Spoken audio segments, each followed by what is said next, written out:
देखो मैं तुम्हें बताता चला जाऊंगा, अगर कहीं पे कोई डाउट आता है तो मुझसे पूछ लेना। जितना एनसीईआरटी में है, गंदी आदत है मेरी, उससे तो ज्यादा ही पढ़ा दूंगा, ठीक है।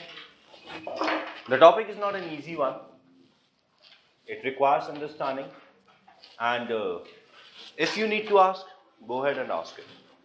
The topic we have is separation and characterization of organic compounds. जब भी हम कोई ऑर्गेनिक कंपाउंड बनाते हैं, कभी भी हम किसी चीज की प्रिपरेशन करते हैं, तो हर प्रिपरेशन के अंदर हमें कभी भी प्योर कंपाउंड नहीं मिल पाता, कोई ना कोई मिक्सचर जरूर मिल जाता है। तो इस वजह से हमें उनको सेपरेट करना होता है।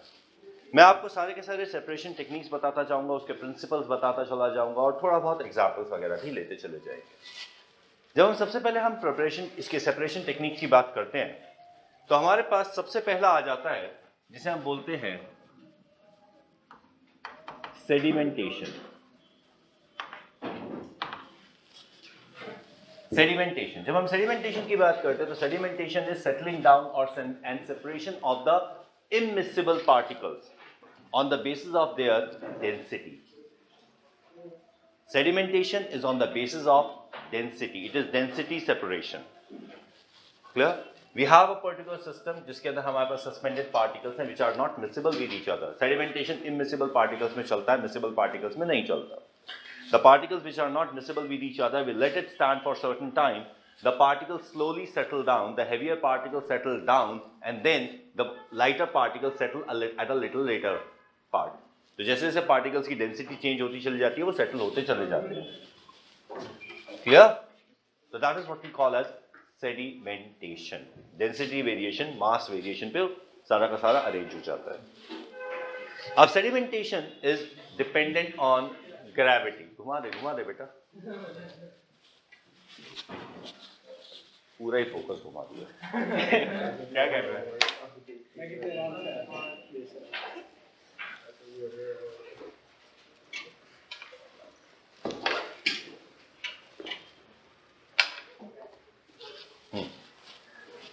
Sedimentation is based on, it depends on gravity. Clear?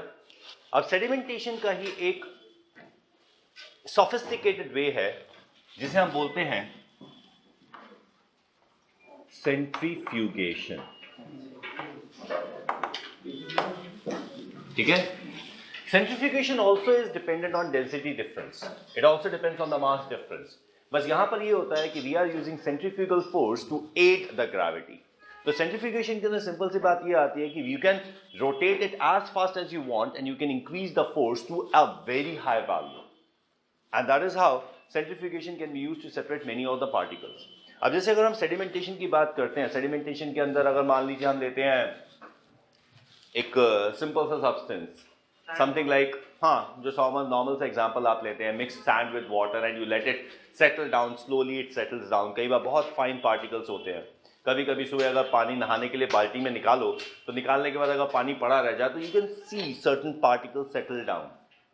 और अगर आप चाहें तो, अगर आप मान लीजिए आपका जो ये वाटर फिल्टर लगा हुआ है, वाटर फिल्टर के अंदर एक प्री फिल्टर होता है, उस प्री फिल्टर को अगर आप निकाल के देखेंगे, then in that case you will find the sand particles out there. वो प्री फिल्टर क्लीन करना पड़ता है, तो दैट वाटर अगर तुम उसको रखोगे तो that particles they do settle down. So that is what we have sedimentation. अगर हम सेंट्रीफ्यूगेशन की बात करते हैं तो centrifugation has a capacity to separate lot many different particles. अब देखो, सेंट्रीफ्यूगेशन बहुत सारे तरीके से होता है। जैसे कि एक आपने देखा होगा, दूध के अंदर वो अगर मथनी चला दो तो वो सेपरेट हो जाता है, दही के अंदर चला दो तो वो सेपरेट हो जाता है। दूध को अगर रख दो तो अगर जैसे रात को आपने दूध की थैली फ्रिज में रख दी, सुबह अगर वो निकालते तो उसके अंदर वो मक्खन साइड में आ जाता है। That also is a part of sedimentation, that also is a part of separation of the particles. But कुछ पार्टिकल्स को टाइम ज्यादा लगता है, कुछ को कम लेता है, इसलिए मक्खन निकालने के लिए we use centrifugation. Centrifugation is the capacity to separate out the components of blood. जब आपको बात होती है ना कभी जैसे डेंगू वगैरह होता है तो प्लेटलेट प्लेटलेट प्लेटलेट, वो प्लेटलेट कैसे सेपरेट किया जाता है? ब्लड लेके उसका सेंट्रीफ्यूज किया जाता है। The components of the blood get separated depending on the density. So that is what we talk about centrifugation. हमारे पास सेंट्रीफ्यूगेशन के अंदर भी अलग अलग कैटेगरीज है depending on the speed with which we spin it. If it becomes a very high speed, then in that case we even call it ultra centrifugation. तो ये सब कुछ सेडिमेंटेशन के अंदर ही इंक्लूड किया जा सकता है और डेंसिटी सेपरेशन में इंक्लूड किया जा सकता है. अच्छा, इसके अंदर एक और भी आता है. We will call something called separating funnel. A separating funnel.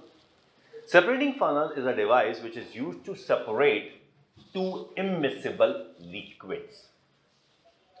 अब liquids के अंदर आप solid particles नहीं है हमारे पास, तो अगर हमारे पास immiscible liquids है तो उनको separate करने के लिए separating funnel use होता है. यहाँ फिर से it is density separation, but this is the part of the liquid. Separating funnel इस तरीके का system है.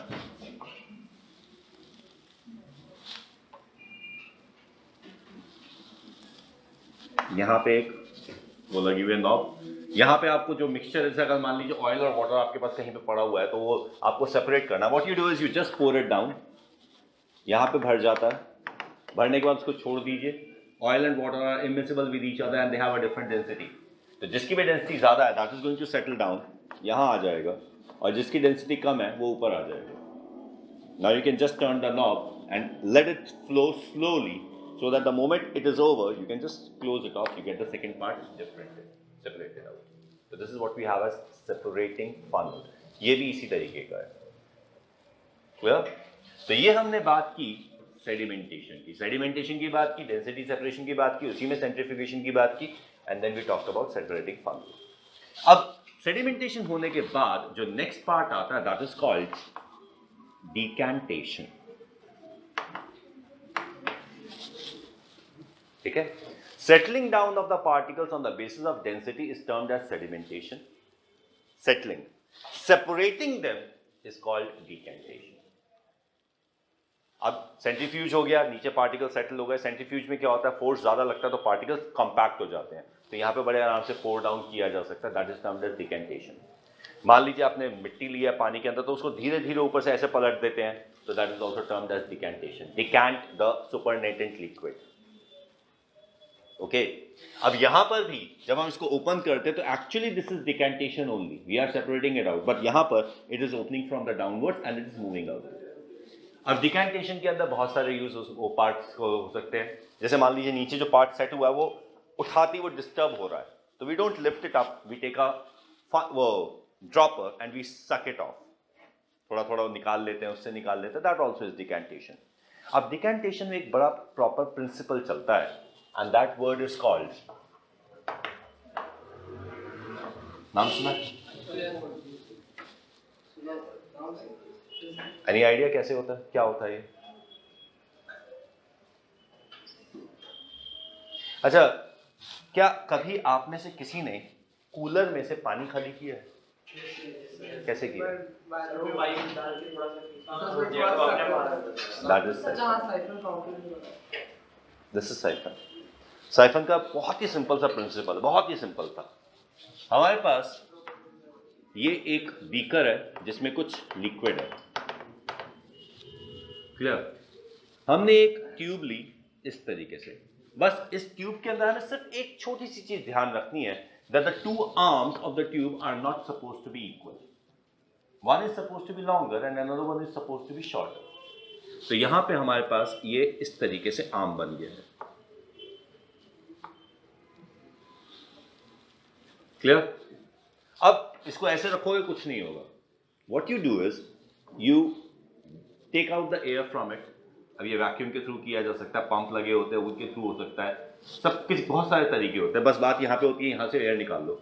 मैंने वो देखा है कई बार, एक पर्टिकुलर पाइप आता है गाड़ी में से पेट्रोल निकालने के लिए, पाइप आया करता था. हाँ, स्पेसिफिक पाइप आता था. तो उसमें क्या होता था, यहाँ पे एक वो दबाने वाला पंप होता था. उसके अंदर क्या करते थे, यहाँ पे आके नॉब लगी होती थी इस जगह, यहाँ पे वो पंप लगा होता था. They would press the pump, तब इस नॉब को खोल देते थे, हवा यहाँ से निकल जाती थी. फिर they would close the knob here and then release the pump. वो जब सक करता था तो वो यहाँ से लिक्विड को ऊपर सक करता था, यहाँ आता था. इसकी वॉल्यूम इस तरीके से सेट की गई है कि वो एक बार में सक करके इस पूरे ट्यूब को कवर कर ले और यहाँ से आकर इस लिक्विड को इस लेवल तक ले आए, so that the level of the liquid in this open tube is less than, lower than the upper level of the liquid in the inside container. अब हुआ ये कि यहां पर इस लिक्विड के वेट से यहां लिक्विड का वेट ज्यादा हो गया। When this pulls goes down, अब ये पुल करेगा इसको, जब ये नीचे जाएगा तो ये यहां से इसको पुल कर लेगा। यहां पे नीचे गिर ज्यादा रहा है, यहां पे उठ कम रहा है, ठीक है। अब ये यहां से फ्लो करता चला जाएगा, जब तक ये लिक्विड का लेवल इस ओपन एंड से नीचे नहीं आ जाता तब तक ये नीचे फ्लो करता चला जाएगा। या फिर जब ये लिक्विड खत्म नहीं हो जाता, सो दैट यहां से एयर आनी शुरू हो जाए, जब तक ये एयर आनी शुरू नहीं होती तब तक ये लिक्विड यहां पे फ्लो करता चला जाएगा, ठीक है। This is a very simple way and efficient way of removing the supernatant liquid without disturbing the settle down sediments. This is called siphon. And siphon was not a process, siphon was the name of the person who suggested it. तो simple सा principal है इसका। यही आप cooler में use कर सकते हैं, गाड़ी में से पेट्रोल निकालने के लिए यूज कर सकते हैं, और जहां मन में आए वहां कर सकते हैं, ठीक है। Okay, so that's what we have as decantation. This also is a part of decantation.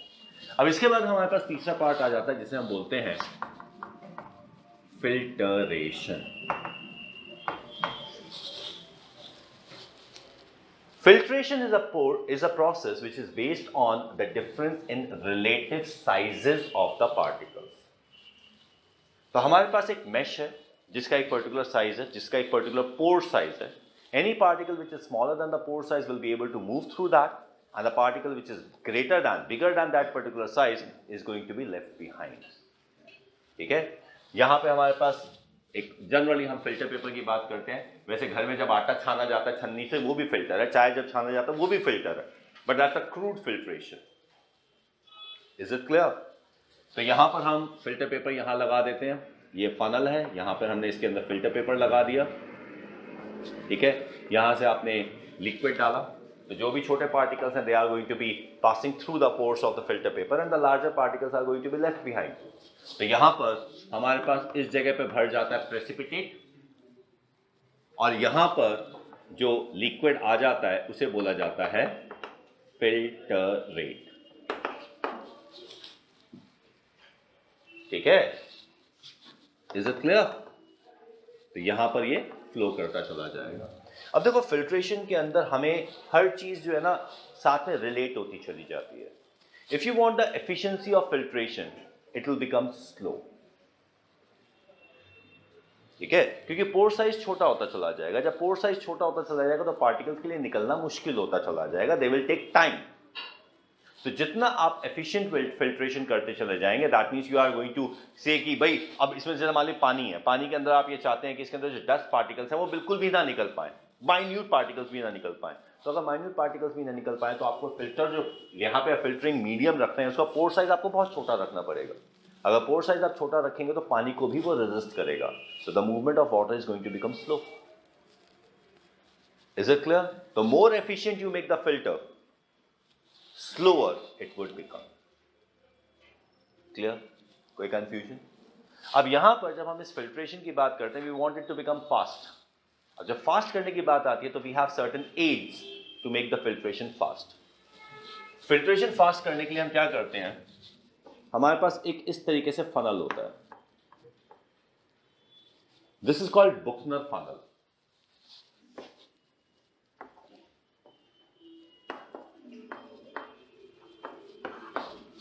बुकनर funnel में क्या होता है, यहां पे एक पोर्सलिन डिस्क होती है लगी हुई, फिटेड होती है इसके अंदर, और इस पोर्सलिन डिस्क के अंदर होल्स होते हैं. These are holes, these are not pores. Pore नहीं है, होल है, छेद है बड़े बड़े. ठीक है, ओके. अब इसके ऊपर यहां एक फिल्टरिंग मीडियम डिस्क रखी जाती है, यानी कि फिल्टर पेपर की डिस्क यहां रखी जाती है गोल. ओके, अब यहां एक फ्लास्क है,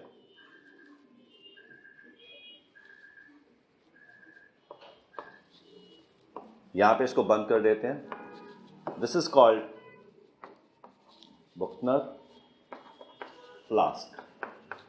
ये ओपनिंग है यहां पे पाइप लगा के it is attach to a vacuum pump.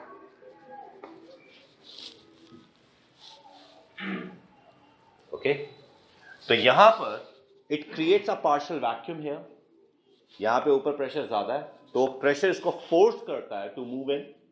अब यहां पर अगर हम इसके साथ इसके अंदर लगा दें तो जैसे ही प्रेशर लगेगा फिल्टर पेपर फट जाएगा। तो यहां पे बुकनर फ्लास्क फनल ने क्या किया, यहां पे ये छेद है, बहुत बड़े नहीं है, तो ये फिल्टर पेपर को सपोर्ट करते हैं so that it does not tier of further. यहां पर इंपॉर्टेंट बात पता है क्या होती है, आप जब फिल्टर पेपर लगाते हैं एक फनल के अंदर तो फनल के साथ चिपक जाता है, और जितना हिस्सा फिल्टर पेपर का फनल के साथ चिपक गया वो फिल्टर नहीं करता।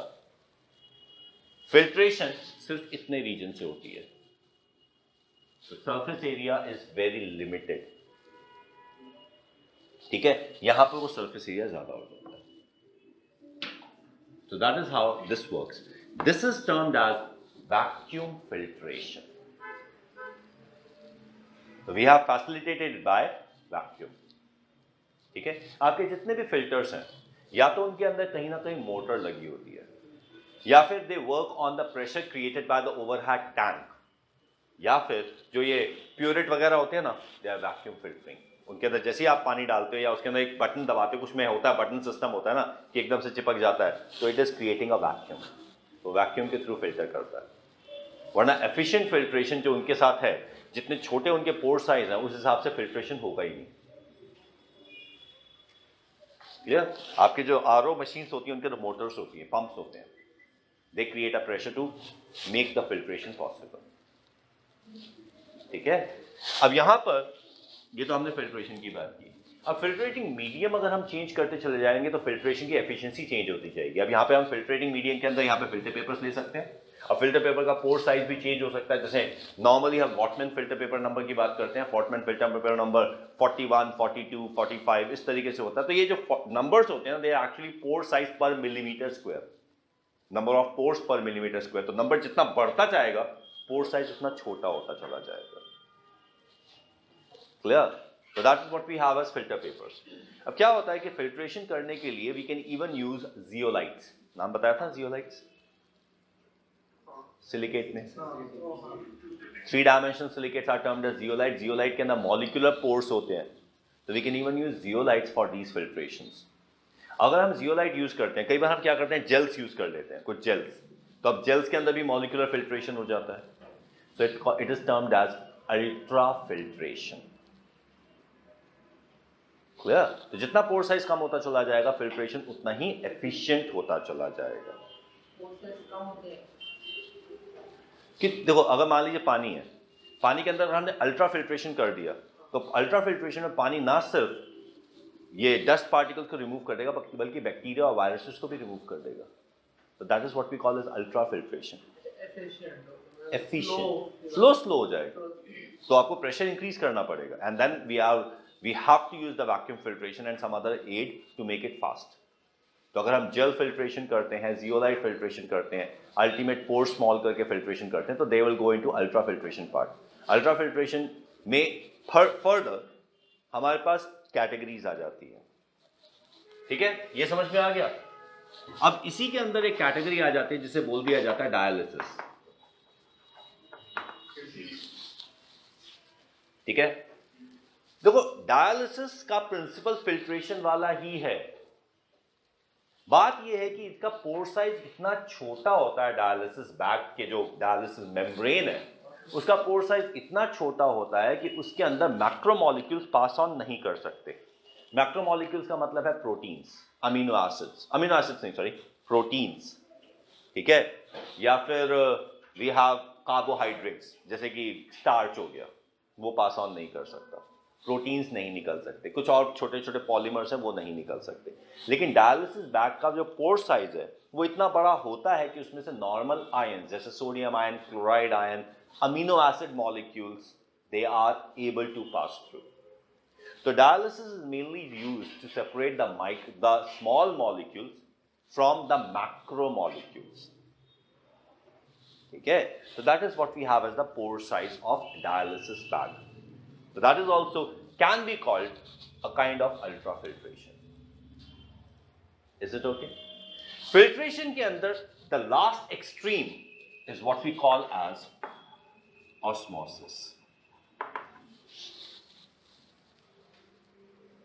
ऑस्मोसिस अल्ट्राफिल्ट्रेशन के भी ऊपर आ जाता है, क्योंकि ऑस्मोसिस के अंदर जो पोर साइज होता है, that pore size is somewhat near to 10 angstrom. DNA तो इससे बड़ा है बहुत। डीएनए का साइज से छोटा है। बेटा मैं डीएनए की बात नहीं कर रहा, मैं यहाँ पे जब ये साइज की बात करता हूँ ना, तो ये जब 10 एंगस्ट्रॉम आप बोलते हैं, तो 10 angstrom is the size of the normal micromolecules, normal molecules. क्योंकि जब हम एटम के रेडियस की बात करते हैं ना, तो एटम का रेडियस ही 1.5 एंगस्ट्रॉम तक पहुंच जाता है, ठीक है। तो यहां पे अगर मैं छोटे से नॉर्मल से मॉलिक्यूल का मैं ग्लूकोज की बात करूं, तो ग्लूकोज भी इससे बड़ा है। तो 10 एंगस्ट्रॉम इज समथिंग लाइक छोटे छोटे मॉलिक्यूल्स, वाटर हो गया, कार्बन डाइऑक्साइड हो गया, तो वही उस कैटेगरी का साइज है। Clear? 10 angstrom is the size of individual molecules, molecule clusters नहीं, इंडिविजुअल मॉलिक्यूल्स, ठीक है।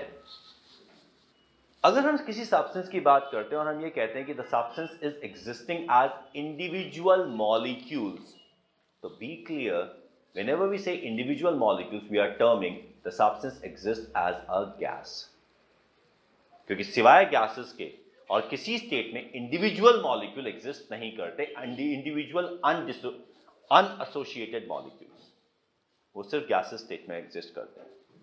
तो ऑस्मोसिस के अंदर जब हम ऑस्मोसिस की बात करते हैं, तो only those substance which have a capacity to go into the molecular state, individual molecule state, are capable of moving through this osmotic membrane. Clear? Individual molecule state में सिर्फ वो substance जा सकते हैं जो evaporate हो सके, यानी कि जो volatile हो। तो ध्यान रखना, इस osmotic membrane के थ्रू सिर्फ volatile component of the system can move.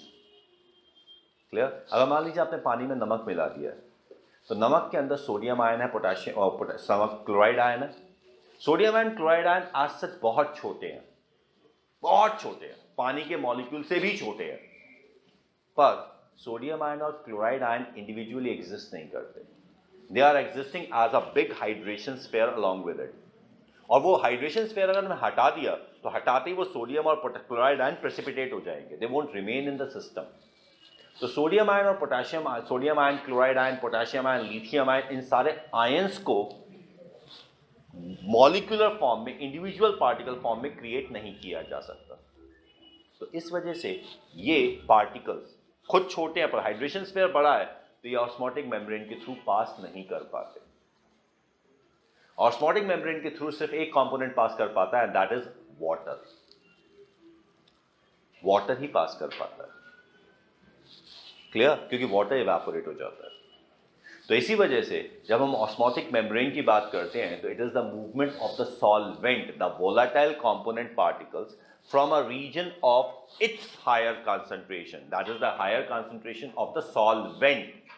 और मजेदार बात यह है कि जहां पे सॉल्वेंट ज्यादा होता है वो डाइल्यूट सॉल्यूशन होता है, to a region of its lower concentration, that is a concentrated solution through a semi-permeable membrane, that is osmotic membrane. ठीक है? Is it clear? ठीक है? अब हमारे पास एक सिस्टम है यहां पर हमारे पास ऑस्मोटिक मेम्ब्रेन है, यहां पे हमारे पास सॉल्यूशन है, और यहां पे हमारे पास प्योर वाटर है। वेरी ऑब्वियसली प्योर वाटर इस डायरेक्शन में मूव करने की कोशिश करेगा, क्योंकि यहां पे पानी का कंसंट्रेशन ज्यादा है, यहां पे पानी का कंसंट्रेशन कम है। हम क्या करते हैं, सॉल्यूशन के ऊपर एक पिस्टन लगा के फोर्स लगा देते हैं। Okay, now this force forces the molecules to move from here to here. हमने एक स्पेसिफिक फोर्स लगा दिया, प्रेशर लगा दिया, ठीक है। The minimum pressure that would prevent the entry of water molecule from here to here, from the pure solvent to the solution, is termed osmotic pressure. अगर हमने प्रेशर इस ऑस्मोटिक प्रेशर से ज्यादा लगा दिया, तो वाटर का फ्लो सॉल्यूशन से सॉल्वेंट की तरफ हो जाएगा, और उसे कहते हैं रिवर्स ऑस्मोसिस, ROKO। ठीक है, इतने प्रेशर को ऑस्मोटिक मेम्ब्रेन नहीं फट जाएगा? परफेक्ट, ऑस्मोटिक मेम्ब्रेन फट सकता है, पर कभी आपने आरओ के साथ देखा एक वेस्ट वाटर पाइप होती है, Yes, sir. 80% पानी वो वेस्ट कर देता है, 20% पानी ही टैंक में जाता है, तो यानी कि वो बहुत ज्यादा कंसंट्रेशन इंक्रीज नहीं कर पाता। ठीक है, क्लियर, बहुत कम कंसंट्रेशन इंक्रीज कर पाता है, इसलिए बहुत वेस्ट करता है। और बी वेरी क्लियर, जो आपके पास पानी आ रहा है उसमें कौन सा आपने एक गिलास में 1 चम्मच नमक मिला रखा है, पीपीएम्स में ही तो है। ठीक है, जो टीडीएस की वैल्यू होती है जो आप निकालते हो, 100 टीडीएस है, 100 टीडीएस इज व्हाट, 100 पीपीएम यार, पार्ट्स पर मिलियन, क्या कंसंट्रेशन होता है वो, और उसके अंदर वो 80% वेस्ट कर देता है। तो अब सोचो कितना प्रेशर की बात हो रही होगी, तो उतना प्रेशर हमने लगा तो नहीं रखा, बस प्रेशर है, रिक्वायर्ड है, सम ओवरहेड इज रिक्वायर्ड, बट उतना वो मेम्ब्रेन बर्दाश्त कर जाता है। ठीक है, और ऑस्मोटिक प्रेशर बहुत ज्यादा होता है। बी वेरी क्लियर कि अगर 100 ग्राम पानी के अंदर आपने करीबन 5 ग्राम अगर नमक, 5 भी क्या 3 ग्राम अगर नमक डाल दिया 100 ग्राम पानी के अंदर, तो उसका प्रेशर 22.4 एटमॉस्फेयर होगा। तो अगर ये 100 ग्राम पानी में 1 चम्मच नमक डाल के आपने उसमें रिवर्स ऑस्मोसिस में डाल दिया, पानी नहीं निकलेगा, वो सी वाटर में से सी वाटर को नहीं निकाल सकता, वो जो आपका रिवर्स ऑस्मोसिस मेम्ब्रेन है, सी वाटर के आगे यूजलेस हो जाएगा वो। यहाँ पे द्वारका के अंदर बहुत सारी सोसाइटीज ऐसी हैं जहाँ पे आरओ फेल हो जाते हैं, क्योंकि वहां पे टीडीएस कंटेंट बहुत ज्यादा है, वहां पे आरओ भी नहीं चल पाते। क्लियर, समझ आ गई बात? तो रिवर्स ऑस्मोसिस ऐसे चलता है। ठीक है, अब मेरे ख्याल से आपको एक छोटी सी डेफिनेशन लिखा देनी चाहिए ऑस्मोसिस की। ठीक है, देखिए osmosis it's the movement of solvent particle. Osmosis is the movement of solvent particle. और अगर एक मिनट, मूवमेंट से पहले एक वर्ड लगा दो, नेट मूवमेंट। देखो केमिस्ट्री है, केमिस्ट्री में कहीं कोई स्टैटिक इक्विलिब्रियम नहीं होता, केमिस्ट्री में कोई भी रिएक्शन यूनिडायरेक्शनल नहीं होता, हर रिएक्शन बोथ डायरेक्शन में हो रहा होता है, तो इसलिए हम हमेशा नेट रिएक्शन की बात करते हैं, रिएक्शन की नहीं। ठीक है, तो यहां पे ऐसा कुछ नहीं है कि वाटर यहां से यहां मूव नहीं कर रहा था, यहां से यहां भी मूव कर रहा है, यहां से यहां भी मूव कर रहा है, पर यहां से यहां मूवमेंट ज्यादा है, तो नेट मूवमेंट ऐसे हो जाती है। Is it clear? तो osmosis is the net movement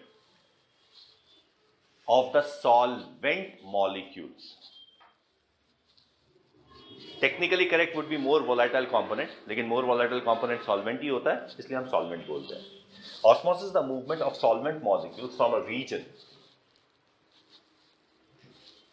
of their higher concentration,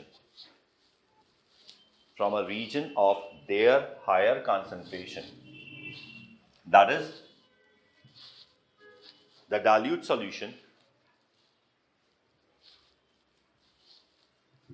to a region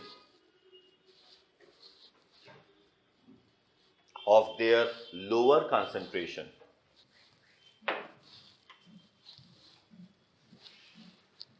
that is the concentrated solution,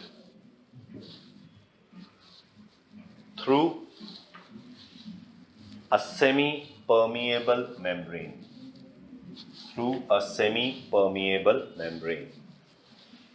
ठीक है, full stop. अब next word is osmotic pressure.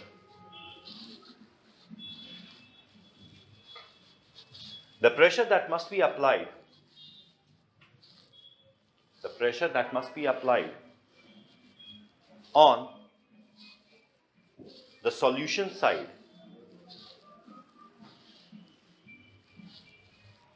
to prevent osmosis. The pressure that must be applied on the solution side to prevent osmosis from taking place is termed osmotic pressure. To prevent osmosis from taking place is termed osmotic pressure. Is it clear? उस pressure से ज्यादा apply कर दोगे, reverse osmosis शुरू हो जाएगा। Is it clear? ठीक है, ये काफ़ी एफिशिएंट मेथड है। और इनफैक्ट सी वाटर के थ्रू, सी वाटर से जब पानी हम निकालने की बात करते हैं तो सी वाटर से जो सबमरीन्स वगैरह है वहाँ पे जो drinking water it is obtained through osmosis only. बेटा मेम्ब्रेन स्ट्रांग होगा ना वो,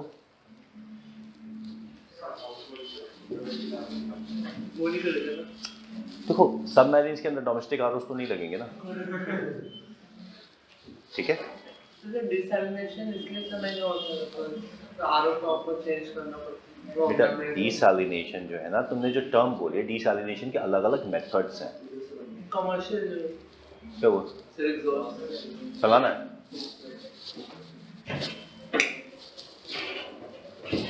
डिसैलिनेशन के अलग अलग मेथड्स हैं and osmosis is one of them, ठीक है। Is it clear? That's one of the method.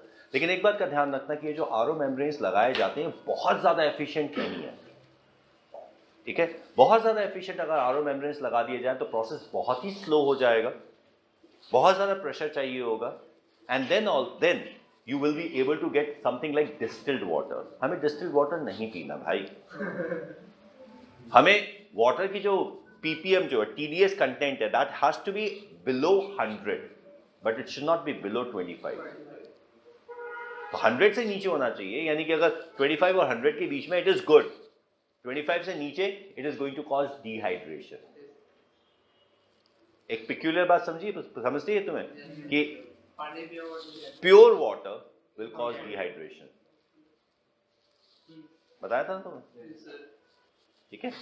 Okay, so that's what we have as osmosis and this is an extreme case of filtration. Okay, filtration समझ में आ गया, ultrafiltration समझ में आ गया, osmosis, dialysis, सारे के सारे whatever the systems which are dependent on the size of the particle, उन सबको हमने एक कैटेगरी में डाल दिया। ये सब साइज ऑफ द पार्टिकल पे डिपेंड करते हैं। ओके, नाउ अब हम इससे आगे बढ़ते हैं and we get along with another method which we call as distillation.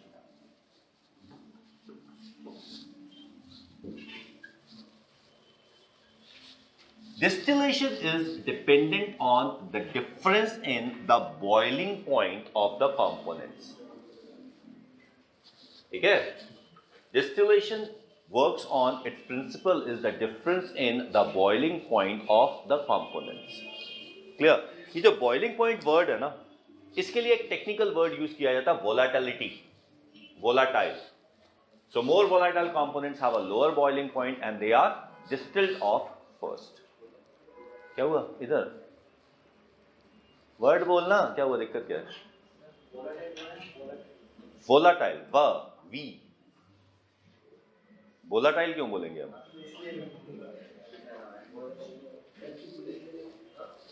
अरे यार देखो प्रोनाउंसिएशन में डिफरेंस आता है, some people call it volatile,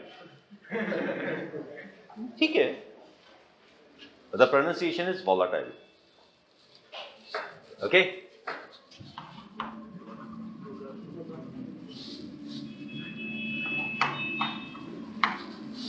now chemistry के बारे में भी यही कहा जाता है, chemistry is a volatile subject out of which inorganic chemistry is the most volatile because the least boiling components are not organic but inorganic like helium, ठीक है, नाइट्रोजन, ऑक्सीजन।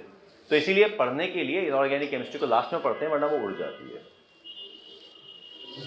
ठीक है ना। So let's talk about the volatility and now we talk about simple distillation. सबसे पहले हम distillation के types करते चले जाएंगे, कई तरीके के डिस्टिलेशन है। तो सबसे पहले हम सिंपल डिस्टिलेशन की बात करेंगे। सिंपल डिस्टिलेशन के अंदर हमारे पास यहाँ पे एक राउंड बॉटम फ्लास्क होता है, यहाँ पे हमारे पास एक कंडेंसर लगा होता है,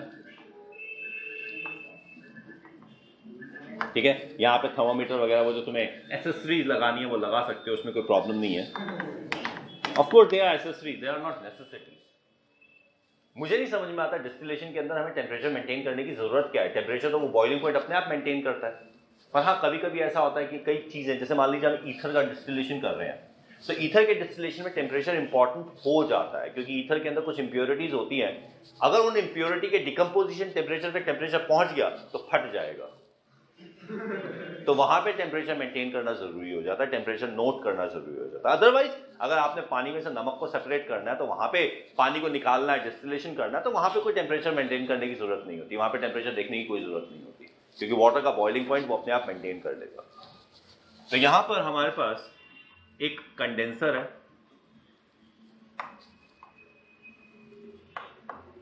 ठीक है, और यहां पर हमारे पास ये नोजल है, ठीक है, ये it is the inlet of water. देखो ध्यान रखना, in is always the lower portion. हमें यहां पे पानी के फ्लो को नहीं देखना, हमें इसको कंटेनर को फिल करना है पानी से। तो अगर मैंने यहां से पानी डाला तो पानी यूं जाएगा, यहां से बह के यहां से निकल जाएगा, that I do not want. तो यहां से पानी डाला जाता है, ये पूरा इसको फिल करता है, यहां तक भरता है, फिर यहां से पानी आउट हो जाता है। So this water keeps it cool. यहां से वेपर्स राइज करते हैं, यहां पे हम इसको हीट करते हैं, यहां से वेपर्स राइज करते हैं, वेपर्स यहां पर आते हैं, यहां पे ठंडा पानी है, वो कंडेंस होते हैं, कंडेंस होते होते होते होते यहां से लिक्विड नीचे आ जाता है।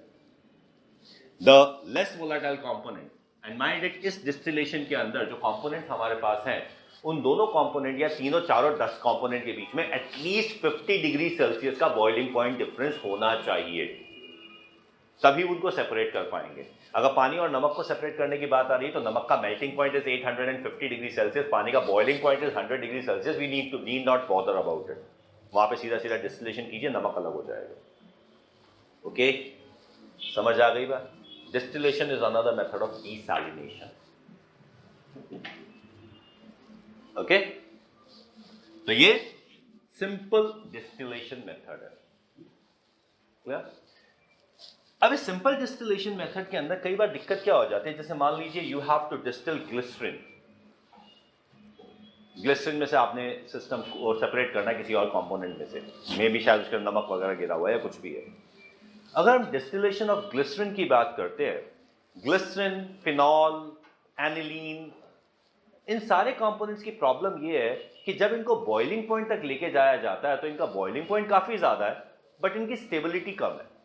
इतने हाई टेम्परेचर पे ये सारे के सारे सब्सटेंसेस डिकम्पोज होना शुरू कर देते हैं। जैसे हाइड्रोजन पेरोक्साइड ही ले लो, hydrogen peroxide decomposes before its boiling point, वो ब्रेक कर जाता है, डिकम्पोज कर जाता है। तो ऐसे कंपोनेंट्स को नॉर्मली डिस्टिल नहीं किया जा सकता। अब यहां पर एक बहुत ही पिक्यूलियर फिनोमिनन यूज किया जाता है, वो ये, the boiling point depends on external pressure. ठीक है, एक्सटर्नल प्रेशर का मतलब यह है कि अगर आप एक्सटर्नल प्रेशर कम करते चले जाओगे तो बॉइलिंग पॉइंट कम होता चला जाएगा। रिमेंबर, डिकम्पोजिशन टेम्परेचर फिक्स्ड है, वो इसी टेम्परेचर पे डिकम्पोज होगा, उसको बॉइलिंग पॉइंट से कोई लेना देना नहीं है। तो अगर हम बॉइलिंग पॉइंट कम कर दें तो we will be able to distil the component below its decomposition temperature. ठीक है, तो करते क्या है, ये नॉर्मल डिस्टिलेशन था, अब इसी डिस्टिलेशन को मॉडिफाई करते हैं। कैसे मॉडिफाई किया, यहां पर लगा दिया बुकनर फ्लास्क, अभी किया था ना बुकनर फ्लास्क, ये वही फ्लास्क है, यहां पे इसको कर दिया सील और यहां लगा दिया वैक्यूम। वैक्यूम की स्पेलिंग VACWM होती है, VACCUM नहीं होती। It is vacuum, it is not vacuum. ठीक है, ओके, वेकेंट, VACANT होती है, VACCANT नहीं होता, वैकेंसी, वेकेंट, वैक्यूम। तो यहां पे अप्लाई कर देते हैं और इस सारे के सारे पार्ट्स को, लेकिन यहां पे एक बात का ध्यान रखना पड़ता है कि सारे के सारे पार्ट्स को हमें एयर टाइट बनाना पड़ेगा। ठीक है, पता चलेगा यहां से आपने वैक्यूम निकालनी शुरू की, यहीं से हवा घुस के निकलती चली गई, हो गया वैक्यूम पूरा। तो you have to make it airtight and then vacuum pump is applied. Now this becomes something called vacuum distillation. अब देखो, सच बात यह है कि वैक्यूम तो हम क्रिएट कर नहीं पाते, तो इसको आइडियली, जो हमें इसको टेक्निकली सही टर्म है वो है डिस्टिलेशन अंडर रिड्यूस्ड प्रेशर।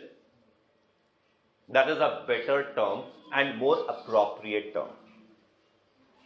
ठीक है, एमई चलाने के लिए लेमैन में लगा देते हैं वैक्यूम डिस्टिलेशन। तो vacuum distillation is actually distillation under reduced pressure because the boiling point reduces as the external pressure is decreased.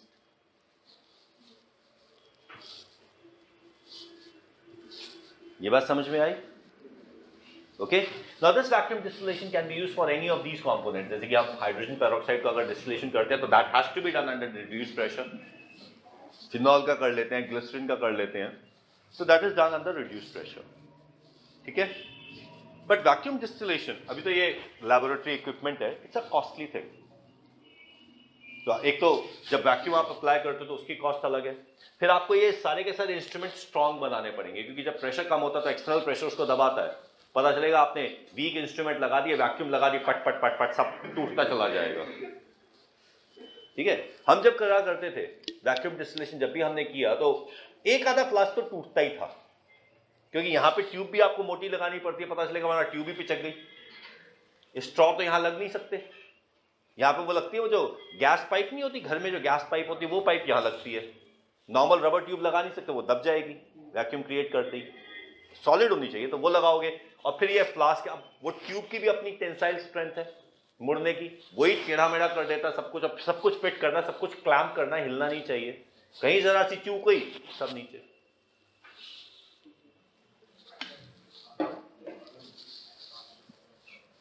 अब इंडस्ट्री के अंदर अगर लगाओगे तो इंडस्ट्री के अंदर भी इंस्ट्रूमेंट कॉस्टली लगेंगे.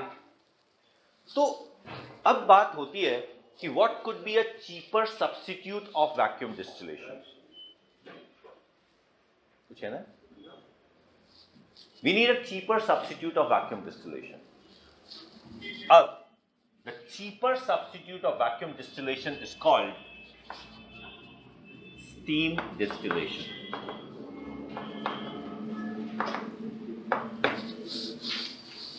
Steam distillation. अब स्टीम डिस्टिलेशन में क्या होता है पहले वो बताता हूं, फिर ऐसा क्यों किया जाता है फिर बताऊंगा. We have a container which has water in it. It is heated to the boiling point. यहां से ये ट्यूब जा रही है. अब यहां पर एक और कंटेनर है. इस कंटेनर में वो सब्सटेंस है जिसे हमें डिस्टिल करना है. ठीक है? फिर यहां पे वेपर्स निकलेंगे और फिर से हमने वही सारा का सारा कंडेंसर इक्विपमेंट वही लगा रखा है.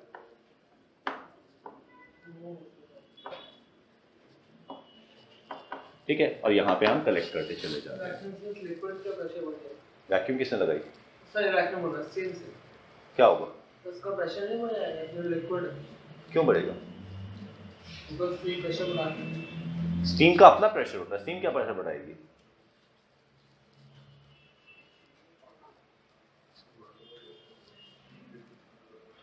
क्या हुआ? सुनो बेटा, आप यहां पे बैठे हुए हो, ठीक है? 25 लोग और आ गए, यहां पे भीड़ बढ़ गई. ठीक है? तुमने भीड़ थोड़ी ना बढ़ाई है, तुम थोड़ी ना भीड़. ठीक है? तुम तो अपनी जगह ऑक्यूपाई कर रहे हो, पर क्योंकि और कंपोनेंट्स आ गए हैं तो और कंपोनेंट्स आने के वजह से उनका भी एक वॉल्यूम है, तो ओवरऑल यहां भीड़ बढ़ गई है, ओवरऑल क्राउड बढ़ गया है. ठीक है? सुन, ये जो कंपोनेंट है, जो सब्सटेंस है, इसका एक वेपर प्रेशर है, वो है, उसका एक वेपर प्रेशर है. ठीक है? यहां से स्टीम आई, स्टीम का अपना एक प्रेशर है. तो इस ओवरऑल सिस्टम का एक टोटल प्रेशर है, which is sum of the pressure of the steam plus the vapour pressure of the component of the substance. ठीक है? तो दो अलग अलग चीजें हैं. अब यहां पर भी इस सब्सटेंस को हीट किया जाता है. Now it is heated to something around similar to 100 degree Celsius, यानी कि 99.5 इस तरीके से इसको हीट कर दिया जाता है. क्लियर? अब सुनो, जब हम बॉइलिंग पॉइंट की बात करते हैं ना, तो बॉइलिंग पॉइंट को इससे कोई मतलब नहीं है प्रेशर किसका है. बॉइलिंग पॉइंट सिंपली कहता है whenever the vapor pressure becomes equal to the external pressure it starts boiling. ठीक है? अब यहां पर क्या होता है, अब ध्यान से सुनना, वो ये, यहां से स्टीम आता है, स्टीम का एक प्रेशर है, यहां पर इस कंपोनेंट का भी एक वेपर प्रेशर है, the vapor pressure of the component plus the vapor pressure of steam becomes equal to the external pressure, and the substance starts boiling at a temperature lower than its boiling point. ठीक है? या आप ये कह सकते हो कि steam is actually carrying away the vapors of this component. इस वेपर्स को वो निकालती चली जा रही है steam. Is it clear? ठीक है? यहां पर हमने 100 डिग्री सेल्सियस टेम्परेचर रखा हुआ है और यहां पर we get a mixture of water and the component. ठीक है? Clear? We have accomplished the distillation of the component at near the boiling point of water rather than the boiling point of component. Is it clear? ठीक है? अब देखो, steam distillation is a limited use method. सस्ता है, but इसकी limitations बहुत सारी है. वैक्यूम डिस्टिलेशन की लिमिटेशंस नहीं है, पर महंगा है. सुनो, तो सबसे पहली चीज, जैसे इसने अभी बोला, this substance must not react with water at its boiling point. Water के बॉइलिंग पॉइंट पे इसका रिएक्शन नहीं होना चाहिए वाटर के साथ. ठीक है? तो सबसे पहली चीज क्लियर. दूसरी चीज, वो इससे भी ज्यादा डिमांडिंग है. ये जो सब्सटेंस है ना, ये पानी में मिक्सेबल नहीं होना चाहिए. It should not B soluble in water.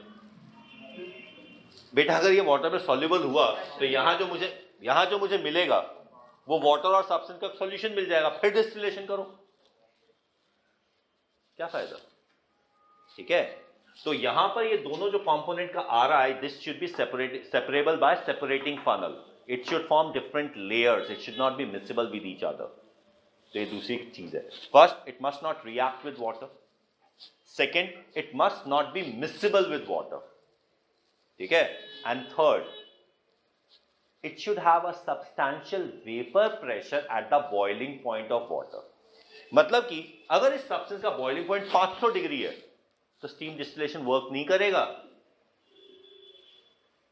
पता चलेगा यहां पे पानी तुम करे जा रहे हो, यहां पे प्योर वाटर डिस्टिल होके आएगा. सब्सटेंस के अंदर बबल और कर दिया तुमने, जो पानी में जो थोड़ी बहुत एयर वेयर है वो और डिसॉल्व कर दी कंपोनेंट्स. तो यहां पर लेट अस से हम एनिलीन की बात करें. एनिलीन का boiling point is something around 180 degree Celsius. तो वो हो जाएगा स्टीम डिस्टिल. ठीक है? क्लियर? फिर हमारे पास एक सब्सटेंस होता है ऑर्थोनाइट्रोफिनॉल. ऑर्थोनाइट्रोफिनॉल में इंट्रामॉलिक्यूलर हाइड्रोजन बॉन्डिंग होती है. उस इंट्रामॉलिक्यूलर हाइड्रोजन बॉन्डिंग के चलते एक तो उसका बॉइलिंग पॉइंट कम हो जाता है, दूसरा वाटर में सॉल्युबिलिटी कम हो जाती है. तो जब हम बोलते हैं ना कि how we can separate the orthonitrophenol from the paranitrophenol and metanitrophenol, then पूरा बोल, the best way is steam distillation. ठीक है? इसी तरीके से हमारे पास एक कंपोनेंट है सैलिसाइल्डिहाइड, ऑर्थोहाइड्रोक्सी बेंजाल्डिहाइड. ऑर्थोहाइड्रोक्सी बेंजाल्डिहाइड का भी यही काम है. उसके अंदर भी इंट्रामॉलिक्यूलर हाइड्रोजन बॉन्डिंग है और इंट्रामॉलिक्यूलर हाइड्रोजन बॉन्डिंग के चलते it is not soluble in water and it has a low boiling point. तो ये दो नाम याद रखना. One is orthonitrophenol. ठीक है? Clear? And second is salicylaldehyde, that is orthohydroxy benzaldehyde.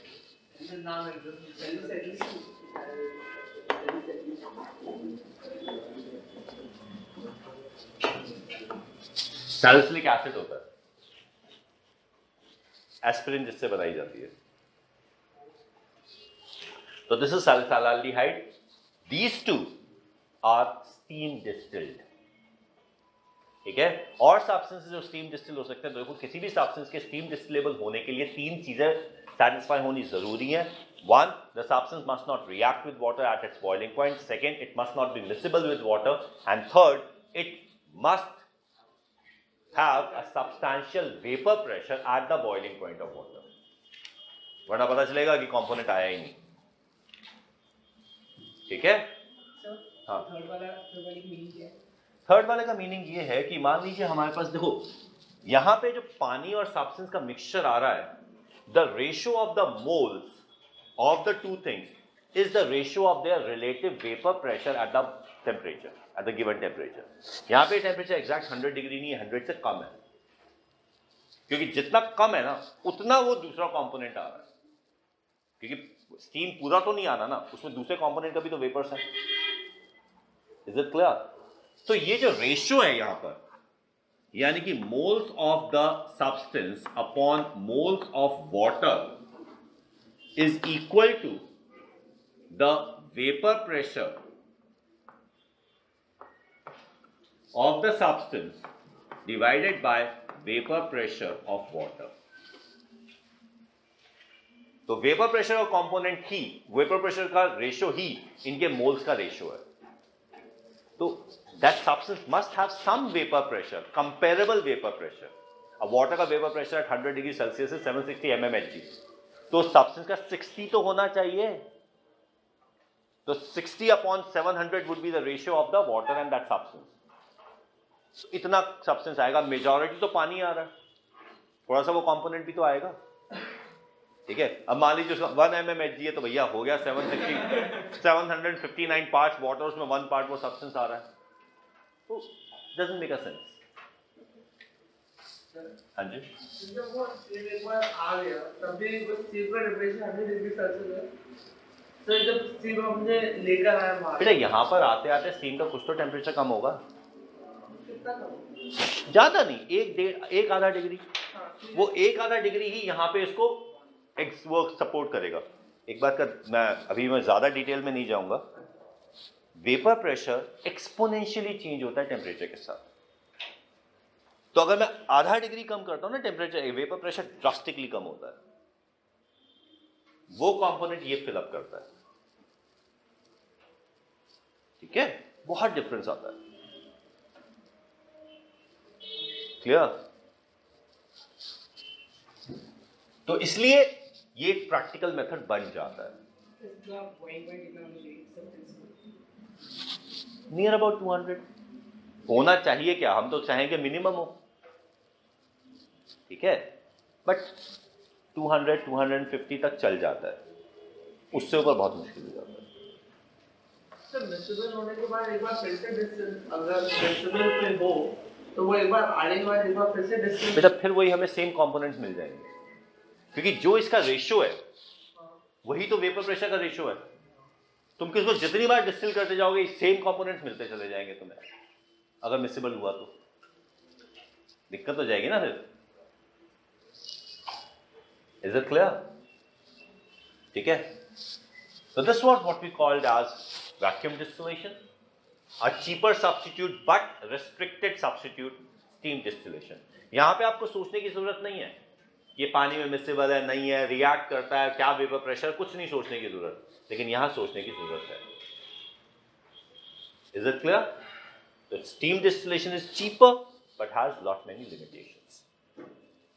ठीक है, कोई कंफ्यूजन? तो ये हमारे पास डिस्टिलेशन था. अब इसके बाद कई बार ऐसा होता है कि लेट अस से एक बहुत ही फेमस डिस्टिलेशन है अल्कोहल. डिस्टिलरीज लगी होती है ना, तो अल्कोहल को सेपरेट करना. अब प्रॉब्लम ये है कि अल्कोहल और वाटर के बॉइलिंग पॉइंट में 50 डिग्री का डिफरेंस नहीं है. Alcohol is something like 78 degrees and water is 100. तो कुछ कंपेरेबल आ गया. तो अगर हम सीधा सीधा डिस्टिलेशन करते हैं तो एग्रीड पानी कम आता है, लेकिन फिर भी अल्कोहल में पानी काफी रह जाता है. ओके, तो उसके लिए एक बड़ा मजेदार सिस्टम यूज करते हैं, and that system is called fractional distillation. अब फ्रैक्शनल डिस्टिलेशन के लिए हमारे पास एक होता है फ्रैक्शनेटिंग कॉलम. फ्रैक्शनेटिंग कॉलम का प्रिंसिपल बड़ा मजेदार सा है, सिंपल सा है. ये हमारे पास डिस्टिलेशन फ्लास्क है, ये ट्यूब है हमारे पास, और इस ट्यूब के ऊपर एक इस तरीके का सिस्टम लगा हुआ है ऐसे. पता है डायग्राम में हम बहुत बड़ा बनाते हैं, बट ये फ्रैक्शनेटिंग कॉलम एक्चुअली इतना सा होता है, इतना सा बना होता है बस, बहुत ज्यादा बड़ा नहीं होता. ठीक है, अब इस फ्रैक्शनेटिंग कॉलम के अंदर हमारे पास कुछ सरफेसेस होते हैं। अब कई तरीके के सरफेसेस होते हैं अलग अलग तरीके से। यहाँ पे पोरस प्लेट्स लगी हो सकती हैं, डिस्क, ऐसे डिस्क लगी हो सकती हैं, पोरस है ये डिस्क, ठीक है। या फिर यहाँ पे बीड्स लगी हो सकती है, कंचे डाल दिए, ठीक है। कई केसेस में जैसे एनसीईआरटी में दे रखा है, एनसीईआरटी में कुछ इस तरीके से दे रखा है कि हमारे पास यहाँ पर एक ऐसे सॉलिड डिस्क है ऐसे, और यहाँ पर इसके अंदर ऐसे लगा के वो ऊपर से ऐसे कैप लगा रखी है ऐसे। Now this cap provides the surface for condensation. Clear? अच्छा, ये थोड़ा पेट्रोलियम रिफाइनिंग वाला है, फ्रैक्शनल डिस्टिलेशन ऑफ पेट्रोलियम। इसका पर्पस डिफरेंट है, इसका पहले बता देता हूं। ये जो हमारे पास फ्रैक्शनेटिंग कॉलम है, बाकी आगे वही डिस्टिलेशन का आपका कंडेंसर बना हुआ, वो सब कुछ सेम है। ये जो फ्रैक्शनेटिंग कॉलम है, this type of a column can be used to separate two components having somewhat similar boiling points. अब similar boiling points में भी ध्यान रखना कि यहाँ पे boiling point का डिफरेंस कम से कम 10 डिग्री तो होना ही चाहिए, मिनिमम 10 डिग्री, ठीक है। अगर 10 डिग्री से कम है तो फ्रैक्शनल डिस्टिलेशन वर्क नहीं करेगा, और अगर 50 डिग्री से ज्यादा है तो इसकी जरूरत नहीं है। So it is mainly used for the substances which have a boiling point difference of 10 to 50 degrees. Clear? अब यहाँ होता क्या है, यहाँ पे हमारे पास मिक्सचर है, इसको हमने हीट किया। जब हम इसको हीट करते हैं तो यहाँ से वेपर्स राइज करते हैं। अब देखो हीट हम यहाँ से कर रहे हैं, तो जैसे जैसे वेपर उठते चले जाएंगे, दिस इज ओपन सिस्टम, तो सराउंडिंग से कॉन्टैक्ट में है, तो इसका टेम्परेचर यहाँ से कम है। तो जब वेपर्स राइज करेंगे तो यहां पे टेम्परेचर यहां से कम है। जब ये वेपर से सरफेस को स्ट्राइक करेंगे तो they are going to lose some energy, surface is going to absorb the energy from them. जब ये लूज करेंगे तो दे विल कंडेंस। अब देखो इन दोनों कंपोनेंट्स में जो ज्यादा वोलेटाइल है, it has a tendency to go into the vapour phase more, तो उसकी कंडेंसेशन की टेंडेंसी कम है। और जो कम वोलेटाइल है उसकी वेपर फेज में रहने की टेंडेंसी कम है, कंडेंसेशन की टेंडेंसी ज्यादा है। Is it clear? अब जैसे मान लीजिए वाटर और अल्कोहल का ही मिक्सचर है, वाटर का बॉइलिंग पॉइंट अल्कोहल से ज्यादा है, अल्कोहल का बॉइलिंग पॉइंट वाटर से कम है, तो alcohol is more volatile as compare to water. तो जब यहां से वेपर्स अल्कोहल और वाटर के राइज करेंगे और यहां पे स्ट्राइक करेंगे, तो water will have a higher tendency to condense as compare to alcohol.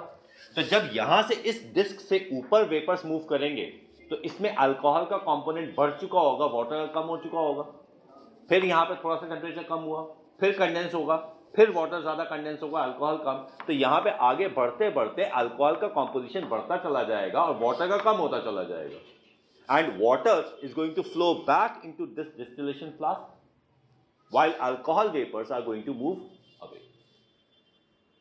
Clear? अब यहाँ पे हमें एक बात का ख्याल रखना पड़ता है कि ये फ्रैक्शनल डिस्टिलेशन के लिए जो फ्रैक्शनेटिंग कॉलम है वो इतना बड़ा ना हो जाए कि the temperature becomes lower than the boiling point of alcohol. पता चलेगा सारा अल्कोहल भी कंडेंस होकर नीचे आ गया। करना था फ्रैक्शनल डिस्टिलेशन, कर दिया रिफ्लक्स। रिफ्लक्स याद है? तो वो रिफ्लक्स हो जाएगा ना जब सारा कंडेंस होकर नीचे आ गया तो, ठीक है। तो यहां से we will keep on separating the alcohol and water, ठीक है। Is it clear? तो इस तरीके से हम दो कंपोनेंट्स को सेपरेट कर देंगे। क्लियर? चलिए, अब यहां पर जितनी बार ये कंडेंस और इवेपोरेट होता है, every condensation and evaporation is termed as a theoretical plate.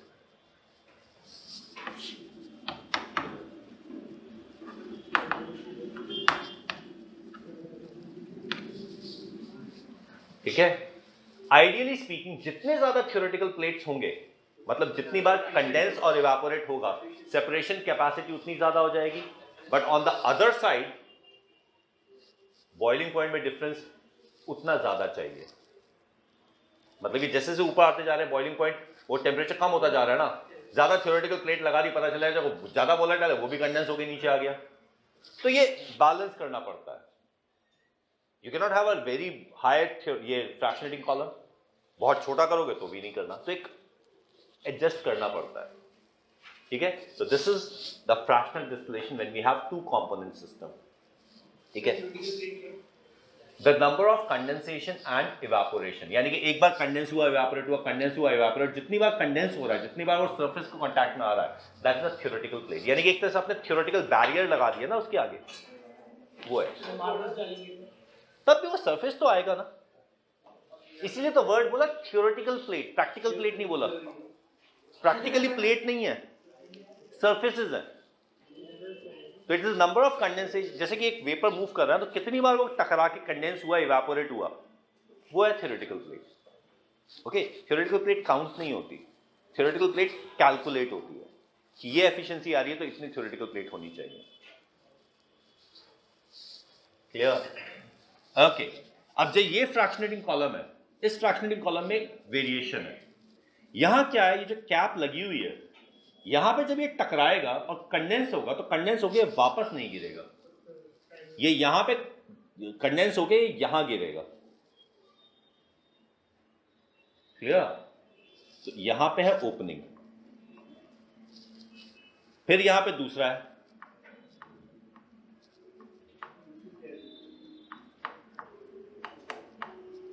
यहां पर भी ओपनिंग है।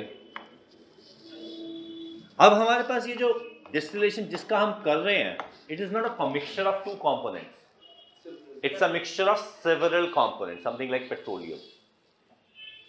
ओके, यहां पर इस पेट्रोलियम को हीट किया जाता है। इनफैक्ट यहां से पेट्रोलियम आता है, यहां पे बड़े से हीटर्स है, उनको हीट किया जाता है, यहां से वेपर इंजेक्ट किया जाता है। जब ये यहां पे पहली बार टकराता है तो जिसका बॉइलिंग पॉइंट सबसे ज्यादा है वो कंडेंस हो जाता है। जब वो सर पेट्रोल का इग्निशन टेंपरेचर ज्यादा होगा, वेपर का टेंपरेचर, पेट्रोल की बात कर रहे हैं, पेट्रोलियम की बात कर रहे हैं, दो अलग चीजें हैं, ठीक है। और किसी भी चीज के इग्निशन टेम्परेचर में पहुंचाने के बाद भी I believe it needs oxygen to burn. Very obviously petroleum की जब रिफाइनिंग हो रही होगी वहां पे कोई बीड़ी नहीं पी रहा होगा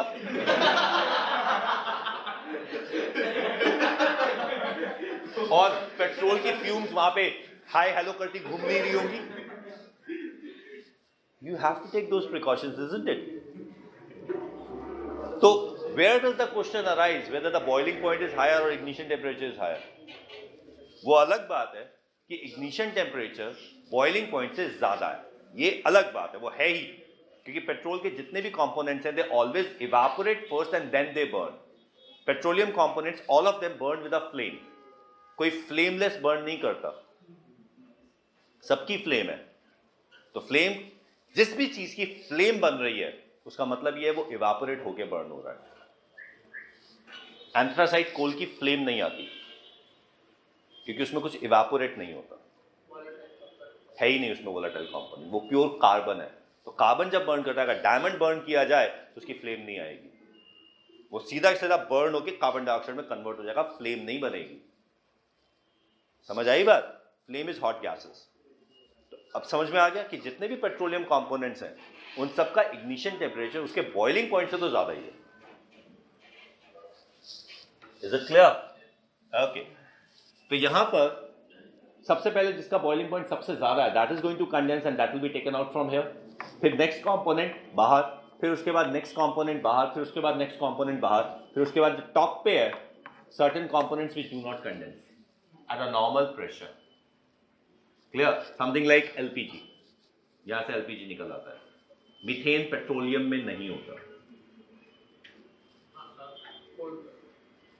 मीथेन पेट्रोलियम में नहीं होता। ओके, तो this is fractionating column for petroleum refining, ये भी फ्रैक्शनल डिस्टिलेशन है, बट यहाँ पे सेवरल कंपोनेंट सेपरेट होते हैं और हर कंपोनेंट जो यहाँ पे निकल रहा है वो कोई प्योर कंपोनेंट नहीं है, वो एक रेंज होती है मिक्सचर की, इस कार्बन से इस कार्बन तक। क्यों करें, जरूरत क्या है करने की, जलाना ही तो है। ये देखो, प्यूरिफिकेशन इज कॉस्टली, ठीक है, perfection is costly. Think over, do you need perfection? If you need, go ahead.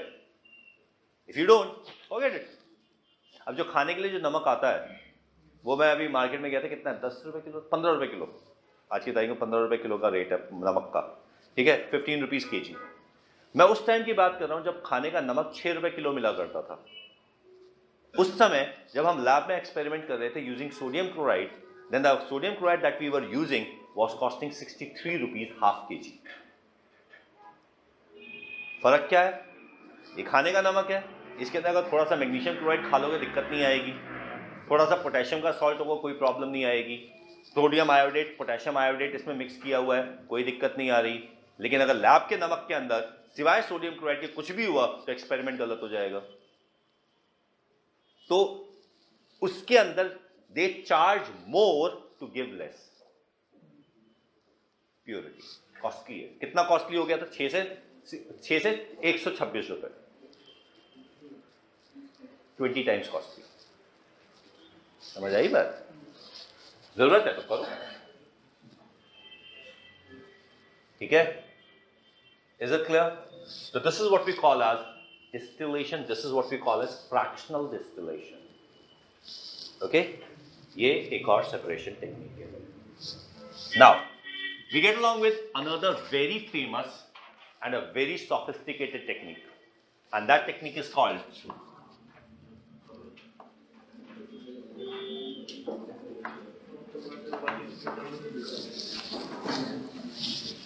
Chromatography.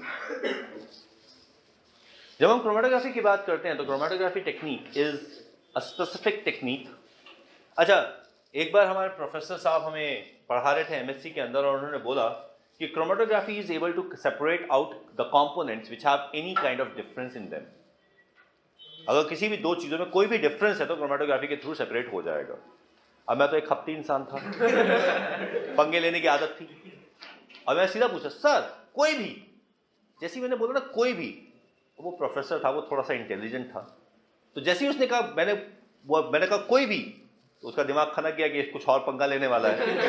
तो कहा पहले ये बता किसकी बात कर रहा है, पहले ये बता किसकी बात कर रहा है। अब बोल रहा था मैंने कहा सर ऑर्थो और पैरा हाइड्रोजन। कहता नहीं, उनको सेपरेट नहीं कर सकता। Ortho and para hydrogen can not be separated by chromatography. Chromatography cannot separate even the enantiomers. ठीक है? जब हम बात करते हैं ना ऑप्टिकल आइसोमर्स की, ऑप्टिकल आइसोमर्स को क्रोमैटोग्राफी के थ्रू सेपरेट नहीं किया जा सकता, ठीक है? बट अपार्ट फ्रॉम दैट बाकी सब सेपरेट हो जाता है। क्लियर? क्योंकि क्रोमैटोग्राफी एक ऐसी टेक्निक है जो खुद अपने आप में कोई टेक्निक ही नहीं है। क्रोमैटोग्राफी अलग अलग प्रॉपर्टीज को यूज करता है और उसी के हिसाब से अलग अलग तरह की क्रोमैटोग्राफी है, ठीक है? अब जैसे कि एक सिंपल सा एग्जांपल लेते हैं, मैं तुम्हारे साथ बहुत ज्यादा डिटेल में नहीं जाऊंगा क्रोमैटोग्राफी की, बस I am going to give you a small idea about what chromatography is.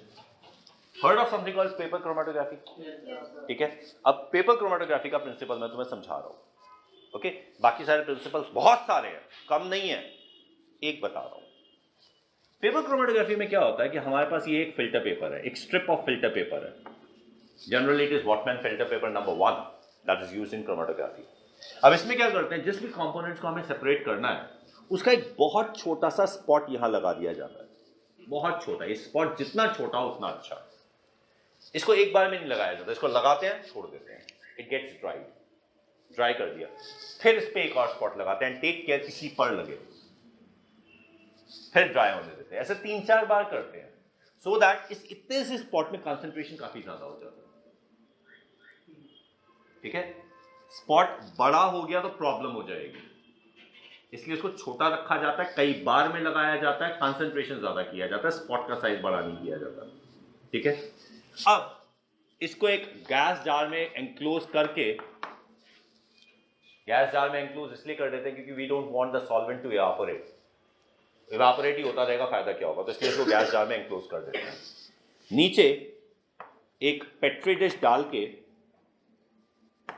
ये डॉट डिप नहीं होनी चाहिए, this dot should be around 1 centimetre above the solvent. ये सॉल्वेंट है, ठीक है? अब देखो यहां पे होता है कैपिलरी एक्शन। एक मॉलिक्यूल से दूसरे मॉलिक्यूल, दूसरे से तीसरे, तीसरे से चौथे, इस तरीके से वाटर मूव करता है। अब जब वाटर मूव करता है तो वो ऐसे ऊपर मूव करता है, ठीक है। अब लेट अस से मैं ऐसे सरफेस बना देता हूँ, ऐसे बनाना जब थोड़ा टेढ़ा लगता है, ऐसे दिखता है, अच्छा दिखता है। यहाँ पे सेलुलोज मॉलिक्यूल्स हैं, paper is made up of cellulose. Cellulose has a capacity to form hydrogen bonds with water, ठीक है। तो वाटर मॉलिक्यूल यहाँ से राइज करते हैं, यहाँ पे आके वाटर मॉलिक्यूल्स के साथ हाइड्रोजन बॉन्ड बना लेता है, फाइन। फिर एक दूसरा वाटर मॉलिक्यूल आता है, वो यहाँ पे हाइड्रोजन बॉन्ड बना लेता है। तो यहाँ पर ये इसके ऊपर, जिसे कहते हैं हम सेलुलोज पेपर गीला हो गया। गीला होने का मतलब क्या है? The water molecules have formed the hydrogen bond with cellulose, तभी तो उसके साथ चिपक गया, उसके अंदर इम्बाइब हो गया है, ठीक है। तो यहाँ पर इस सेलुलोज के लेयर के ऊपर वाटर का एक लेयर बन गया है, ओके, ठीक है। वाटर मॉलिक्यूल और आते हैं,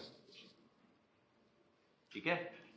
ये वाटर मॉलिक्यूल अब मूव नहीं कर रहे, ये रुक गए हैं, this is called stationary phase, ठीक है। अब वाटर मॉलिक्यूल और आ गए हैं पीछे से, ठीक है। अब देखो यहां से वाटर मॉलिक्यूल आया, इस लिक्विड के पास पहुंचा, इस ड्रॉप के पास पहुंचा, स्पॉट के। इस स्पॉट के अंदर कुछ सब्सटेंसेस वाटर सॉल्युबल है, ठीक है। हम यहाँ पे जरूरी नहीं है वाटर लेना चाहिए, हम एसीटोन भी ले सकते हैं, ईथर भी ले सकते हैं, अल्कोहल ले सकते हैं, अलग अलग सॉल्वेंट ले सकते हैं, कोई प्रॉब्लम नहीं है। बट ऐसे सॉल्वेंट मत लेना जो पेपर को ही खा जाए, ज्यादा ड्रास्टिक नहीं, ज्यादा टेम्परेचर नहीं। नाउ यहां पर ये उसमें डिसॉल्व होता है, ठीक है। वाटर मॉलिक्यूल के साथ ये जो भी सॉल्वेंट मॉलिक्यूल उसके अंदर डिसॉल्व होगा। सॉल्वेंट मॉलिक्यूल जब ऊपर मूव करते हैं तो इसको साथ अपने लेके मूव करते हैं, तो ये इनके साथ मूव करा। अब देखो पीछे से एक सॉल्वेंट मॉलिक्यूल आया जिसके अंदर ये सॉल्यूट पार्टिकल्स हैं, ये पहुंचा इस वाटर मॉलिक्यूल के, इसके इस मॉलिक्यूल के पास जो यहां पे स्टेशनरी है। अब इस मॉलिक्यूल के अंदर ये सॉल्यूट पार्टिकल नहीं है, यहां सॉल्यूट पार्टिकल का कंसंट्रेशन ज्यादा है, यहां पर कम है, तो ये सॉल्यूट पार्टिकल यहां रह जाता है, ठीक है। और ये कंपोनेंट यहां पे सॉल्यूट पार्टिकल देके आगे बढ़ जाता है। अब यहां से फिर से एक सॉल्वेंट मॉलिक्यूल पार्टिकल आता है, इसके पास सॉल्यूट है, आगे बढ़ता है, यहां पे भी सॉल्यूट है, यहां नहीं रुकता, आगे जाता है, इसके पास नहीं है, यहां डाल देता है, ठीक है। फिर पीछे से आया, यहां डाल दिया, फिर पीछे से आया, यहां डाल दिया, फिर आगे आया, यहां डाल दिया। अब पता चला यहां पे जो स्पॉट था वो गायब हो गया, वो स्पॉट यहां फैल गया है। अब जब वाटर मॉलिक्यूल आएगा तो वो प्योर वाटर मॉलिक्यूल आएगा, सॉल्वेंट मॉलिक्यूल प्योर आ रहा है, यहां आया, यहां पे सॉल्यूट लगा हुआ है, इसने इसको उठाया, उठा के लेके गया, यहां रख दिया, ठीक है, क्लियर। तो हो क्या रहा है, यहां पे बहुत सारी बाल्टियां रखी हैं जिसमें पानी है, तुम भागते हुए आए, तुमने सबसे पहली बाल्टी को उठाया, भागते हुए गए, जहां पे बाल्टियों की लाइन खत्म हुई वहां पे रख दिया और आगे भाग गए। तो बाल्टियां ऐसे इधर से आगे ऐसे करके आगे बढ़ती चली जा रही है, ठीक है, समझ आ रहा है ये, ओके, हाँ या ना? ऐसे हाँ नहीं होता यार, कंफ्यूज हो जाता हूं। हाँ इतना सुना, ओके। अब ध्यान से सुनो, ये जो वाटर मॉलिक्यूल राइज कर रहा है, बी वेरी क्लियर, ये सिर्फ ऐसे ऐसे आगे नहीं बढ़ रहा है, ये ऐसे भी बढ़ रहा है, तो ये इस तरीके से मूव कर रहा है। So this drop is not only proceeding further, it is also spreading. तो ये जो है इस तरीके से मैग्नीफाई होता चला जाएगा। अब समझ में आया स्पॉट छोटा होना क्यों जरूरी है? अगर बड़ा होगा तो वो ऐसे ही फैल जाएगा, पेपर के साइज से बड़ा हो जाएगा, वो हमें नहीं चाहिए। Is it okay? तो छोटा स्पॉट लगाया था, आगे बढ़ता जा रहा है। अब देखो हमारे पास लेट अस से यहां पे जो बाल्टियों का ढेर है वो अलग अलग साइज की बाल्टियां हैं, कोई छोटी हैं, कोई बड़ी हैं, कोई बहुत बड़ी हैं। तो जब आप भागते हुए आओगे तो you are going to pick the smallest one, उसको आगे ले जाके रख दोगे, ठीक है। तो smallest one will move the fastest, उससे बड़ा जो होगा that will move a little slower, और सबसे बड़ा जो होगा वो सबसे स्लो मूव करेगा। Is it okay?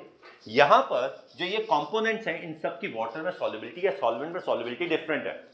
ऐसे कोई दो कंपोनेंट्स नहीं है until unless we are talking about enantiomers which have exactly the same solubility. ठीक है, और यहां पर ध्यान रखना कि it is a magnification of a factor of 100।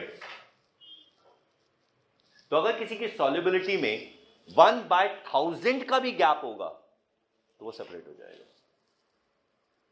मतलब कि एक कंपोनेंट है, ठीक है, वो उसका कंपोनेंट का सॉल्युबिलिटी 1000 है और दूसरे की 999 है, ये उसको भी सेपरेट कर देगा।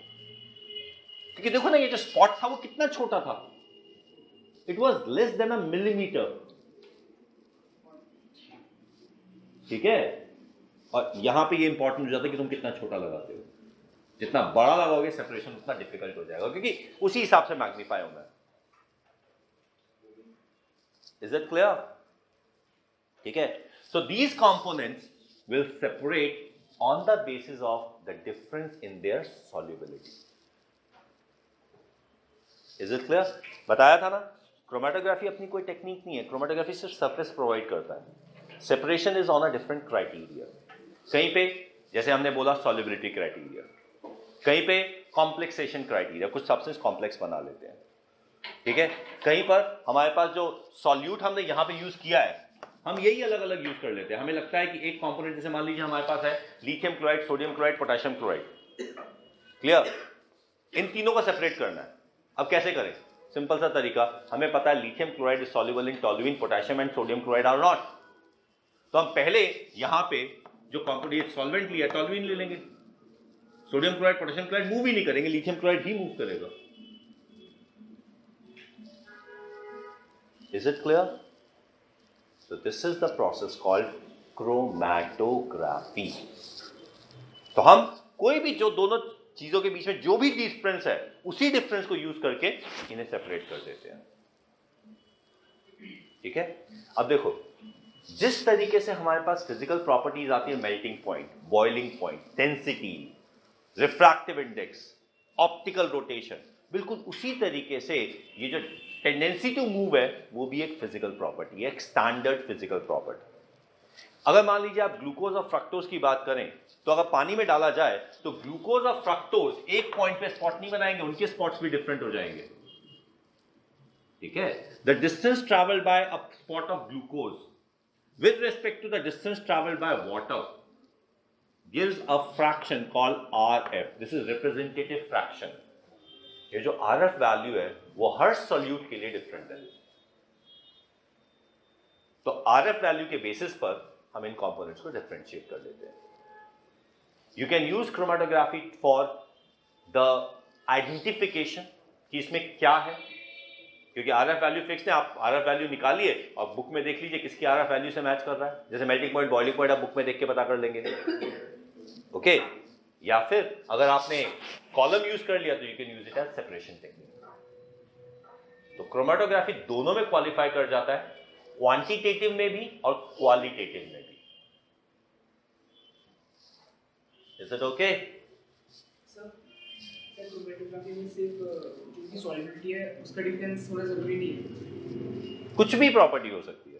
कई बार ऐसा हो सकता है कि कॉम्प्लेक्सिंग कैपेसिटी है, कुछ मेटल्स जो है स्ट्रॉन्ग एसिड के साथ कॉम्प्लेक्स बनाते हैं, कुछ वीक एसिड के साथ कॉम्प्लेक्स बनाते हैं, तो उससे डिफरेंशिएट कर दो। क्रोमेटोग्राफी एक सरफेस प्रोवाइड करता है, बस। ये समझ लो कि एक व्यक्ति कहता है कि यार मुझे अपने स्टूडेंट्स को ना क्लासिफाई करना है, उनको कैटेगरी में डिवाइड करना है। तो मैं उसे कहता हूँ यार देख, ये बिल्डिंग है, ये मैदान है, अब तेरी मर्जी, तू जो मर्जी टेस्ट ले ले। हो सकता है वो एप्टीट्यूड टेस्ट ले ले तो उसको रूम्स की जरूरत पड़ेगी, हो सकता है वो स्पोर्ट्स का कोई टेस्ट ले ले, हो सकता है वो 100 मीटर की स्प्रिंट लगा दे, हो सकता है वो एक वो स्टीपल चेज रेस लगा दे, कुछ भी लगा दे यार, ठीक है। तो वो क्राइटेरिया हम डिसाइड करते हैं। Chromatography just provides us the building and the ground, जहां पर आप वो टेस्ट कर सके, सेपरेशन के लिए प्राइम कंडीशंस हो सके, बट क्राइटेरिया अलग होता है। तो अकॉर्डिंग टू क्राइटेरिया वो सेपरेट हो जाता है। Is it clear? So any two components which have any kind of difference between them other than the optical rotation and that ortho and para hydrogen, they can be separated using chromatography. Sir, RF कैसे find करेंगे? बहुत simple है बेटा, पानी move कर रहा है या सॉल्वेंट मूव कर रहा है, सॉल्वेंट का फ्रंट दिखता है ना मूव करा हुआ, ठीक है, और जो पार्ट मूव कर रहा है, कंपोनेंट मूव कर रहा है, वो भी दिखता है। मोस्ट ऑफन क्रोमेटोग्राफी वर्ड आया क्रोमा से, कलर से, तो separating the colours is chromatography. तो अगर कोई चीज कलर्ड है तो वो तो दिख रही है, यहाँ तक पहुंचा, पानी यहाँ तक पहुंचा, स्केल लो, मेजर कर लो, मिल गया आ रहा है। बाद में स्लो हो जाएगा ना जब वो ऐसे भी हम सीधा डिस्टेंस देखते हैं वो सब। ये देखो एक मॉलिक्यूल जो ऐसे मूव कर रहा है ना, उसको ऐसे स्प्रेड, ये थोड़ी ना कि आधा मॉलिक्यूल इधर चला गया आधा इधर चला गया। एक मॉलिक्यूल ऐसे जा रहा है, एक ऐसे जा रहा है, तो वो ऐसे ही जा रहा है अपना सीधा, ये ऐसे जा रहा है, वो ऐसे जा रहा है, तो उसके स्प्रेड का स्पीड से क्या लिंक? ये थोड़ी ना कि 4 लोग चले थे तो एक इधर चला गया तो ये बाकी 3 स्लो हो गए, वो तो अपनी स्पीड से जा रहे हैं, तो वो स्प्रेड का इससे कोई लिंक नहीं है। सर जो आरएफ पैनल है वो सॉल्वेंट पर डिपेंड करती है। हाँ ऑफ कोर्स डिपेंड करती है सॉल्यूट का अलग मतलब हर सॉल्यूट बेटा। एक पर्टिकुलर सॉल्वेंट लेके सबकी आरएफ वैल्यू निकाली जाती है एक पर्टिकुलर टेम्परेचर पर। अब देखो अगर बॉइलिंग पॉइंट भी निकाल रहा हूं तो मुझे एक्सटर्नल प्रेशर डिफाइन करना ही पड़ेगा ना। फिजिकल प्रॉपर्टी जितनी भी होती है बाकी प्रॉपर्टीज को कांस्टेंट रखते हुए निकाली जाती है।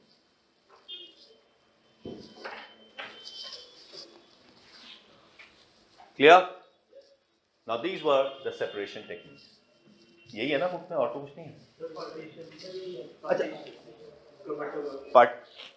ये पार्टीशन ही तो था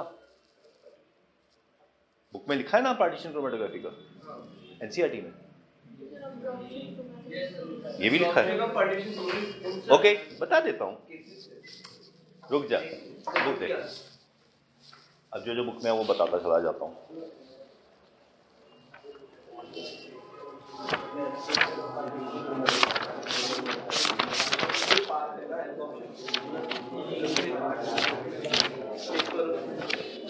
यार टेंशन मत लो, रुको। हाँ, so we have talked about distillation, we have not talked about crystallization and sublimation. चलो crystallization sublimation पहले करते हैं।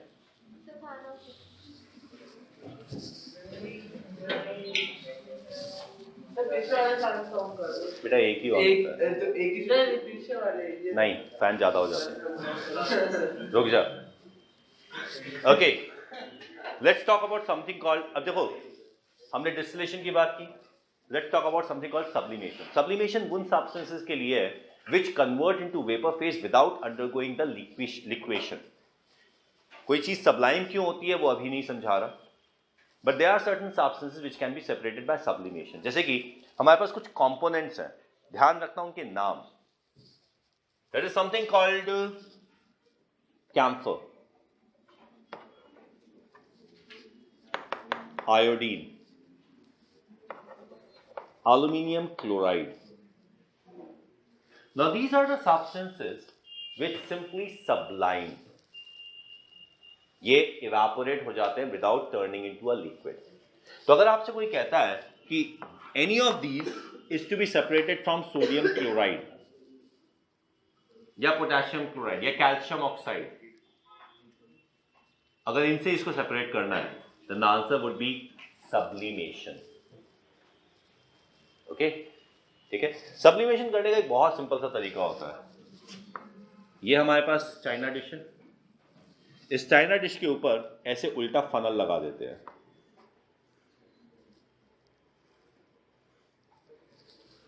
ओके, यहां पर एक कॉटन प्लग लगा देते हैं, यहां पे मिक्सचर डाला, यहां हीट कर दिया, सब्लाइम होता है जो भी कंपोनेंट है वो यहां पर इसके ऊपर सरफेस के ऊपर चिपकना शुरू हो जाता है। इस फनल के ऊपर पूरा क्रिस्टलाइजेशन हो जाता है and it gets separated out. That is what we have a sublimation. Is it clear? ठीक है, अब आती है बात क्रिस्टलाइजेशन की। क्रिस्टलाइजेशन की बात हमने जब की तो एक मेथड थोड़ा सा याद आ रहा है, याद है थोड़ा सा, सॉल्वे अमोनिया प्रोसेस करवाया था ना। सोडियम बाइकार्बोनेट की प्रिपरेशन होती है जिसमें एस ब्लॉक एलिमेंट्स में करवाया था ना। एस ब्लॉक मैंने नहीं पढ़ाया? अच्छा हाँ, तुमने सॉल्वे अमोनिया प्रोसेस किया है ना। ओके, सॉल्वे अमोनिया प्रोसेस किस चीज पे बेस्ड है? प्रिंसिपल क्या है उसका? क्या बोल रहा है, कुछ भी चिपका रहा है।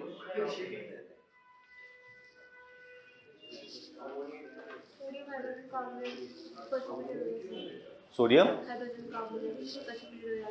तो इसका प्रिंसिपल क्या है? इसका प्रिंसिपल ये है कि जब हम एक सोडियम क्लोराइड सॉल्यूशन के अंदर अमोनिया और कार्बन डाइऑक्साइड पास करते हैं तो हमारे पास उस मिक्सचर में कई सारे आयन्स हैं। इसके अंदर मिक्सचर के अंदर हमारे पास अमोनियम आयन है, हमारे पास सोडियम आयन है, क्लोराइड आयन है और बाइकार्बोनेट आयन है। तो दो कैटायन दो एनायन है, तो इसका मतलब है हमारे पास 4 सॉल्ट्स बन सकते हैं। There are 4 salts possible out of this. Clear? इन 4 पॉसिबल सॉल्ट्स में से ये जो कॉम्बिनेशन है सोडियम बाइकार्बोनेट, इसकी सॉल्युबिलिटी सबसे कम है। इसकी सॉल्युबिलिटी सबसे कम है। ओके, तो जब हम यहां पे इसके अंदर सैचुरेशन बढ़ाते हैं तो सोडियम बाइकार्बोनेट क्रिस्टलाइज होना शुरू हो जाता है, बाकी कंपोनेंट्स क्रिस्टलाइज नहीं होते। तो Solvay ammonia process is based on the fact that sodium bicarbonate has a very low solubility. Be very clear, solve ammonia process potassium bicarbonate prepare करने के लिए यूज नहीं हो सकता क्योंकि पोटेशियम बाइकार्बोनेट की सॉल्युबिलिटी ज्यादा है। Is it clear? तो यहां पे हमने क्या किया? We have done partial crystallization. That is हमारे पास अलग अलग सॉल्ट का सॉल्यूशन है। We slowly increase the concentration of the solution, so the salt which had the minimum solubility precipitated out or crystallized. Is it clear? तो ये था technique called partial crystallization. Crystallization एक सिंपल सी technique है। Solution बनाया आपने, उसको concentrated किया और धीरे धीरे उसको इवापोरेट होने दिया और छोटा सा एक क्रिस्टल डाल दिया एज अ सीड। तो जैसे जैसे सॉल्वेंट इवापोरेट होता चला गया, कंसंट्रेशन बढ़ता चला गया, जो भी एक्सेस था वो प्रेसिपिटेट होता चला गया, and that's crystal formation. So that is what we have as crystallization. Okay, crystallization is not a separation technique. Partial crystallization is. Clear? ठीक है, डिस्टिलेशन बता दिया, फ्रैक्शनल डिस्टिलेशन बता दिया, स्टीम डिस्टिलेशन बता दिया, थियोरेटिकल प्लेट बता दिया, क्रूड ऑयल बता दिया। अब बात करना है ओके पार्टीशन। ठीक है, पार्टीशन के अंदर एक छोटा सा एग्जांपल लेते हैं। ओके,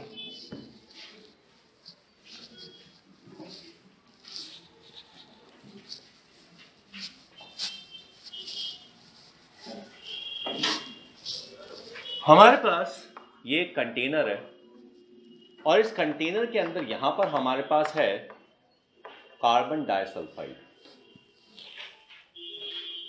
यह कार्बन डाइसल्फाइड है और इसमें हमने डाल दिया साथ में पानी।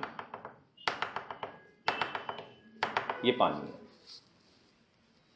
Carbon disulphide is a colourless liquid, water is a colourless liquid, and these two are immiscible with each other. दोनों का रिफ्रैक्टिव इंडेक्स डिफरेंट है, तो जब आप इन दोनों को मिक्स करोगे तो दोनों कलरलेस होते हुए भी तुम्हें इनके बीच में एक बाउंड्री दिखाई दे जाएगी। So you will be able to see where the carbon disulfide is and where water is. Carbon disulfide की density water से ज़्यादा है, so it will form a lower layer and water will form a higher layer. अब हम क्या करते हैं, इसमें एक छोटा सा क्रिस्टल आयोडीन का डाल देते हैं। Now iodine is very much soluble in carbon disulfide and very little soluble in water.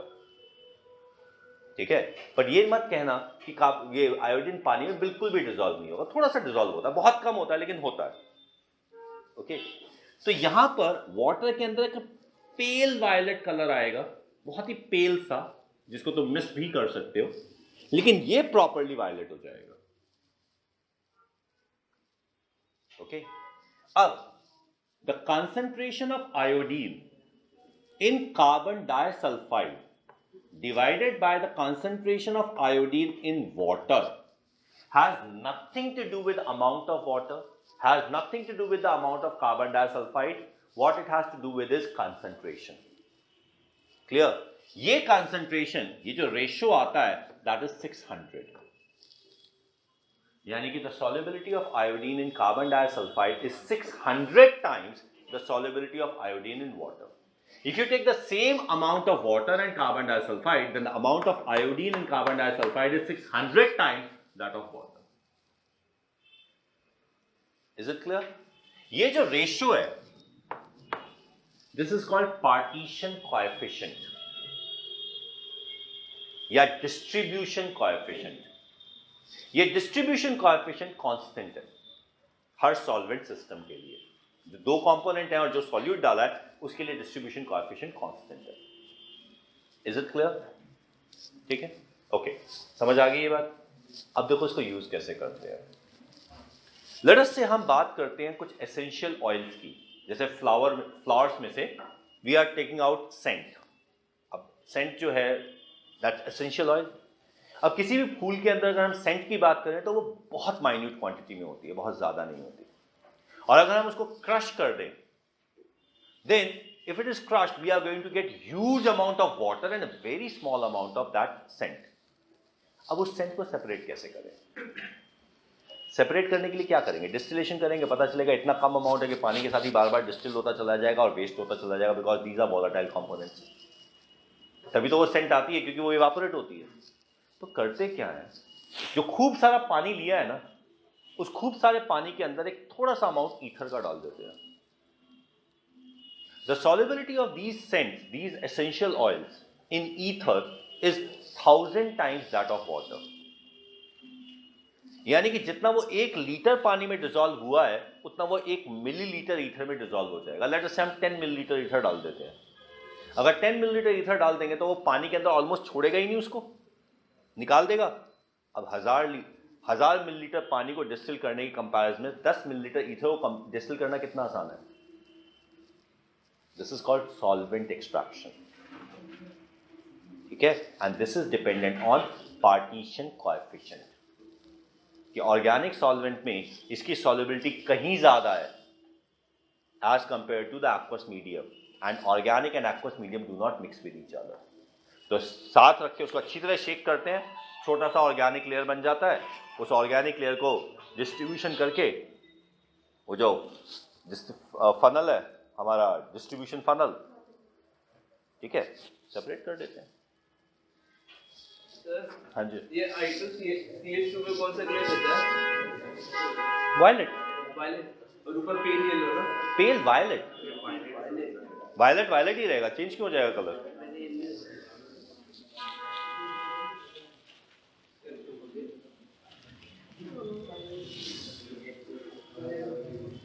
ठीक है. ये फनल का नाम मैंने क्या बताया था तुम?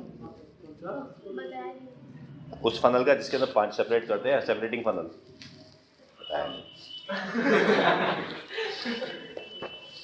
Okay, is that clear? Okay, समझ में आ गया प्रिंसिपल? अच्छा, इसके लिए एक और मजेदार बात है. जैसे अगर हम सेपरेट करने की बात करते हैं तो एक कंटिन्यूअस सेपरेशन होता है. ऑपोजिटली मूविंग स्ट्रीम्स लेते हैं, यानी कि वाटर अगर ऐसे जा रहा है तो ऑर्गेनिक लेयर को ऐसे मूव किया जाता है. फिर वही बात है, यहां से प्योर आता है वो उठा के आगे बढ़ता चला जाता है, क्योंकि पार्टीशन कोएफिशिएंट आ जाता है ना, तो दिक्कत हो जाती है.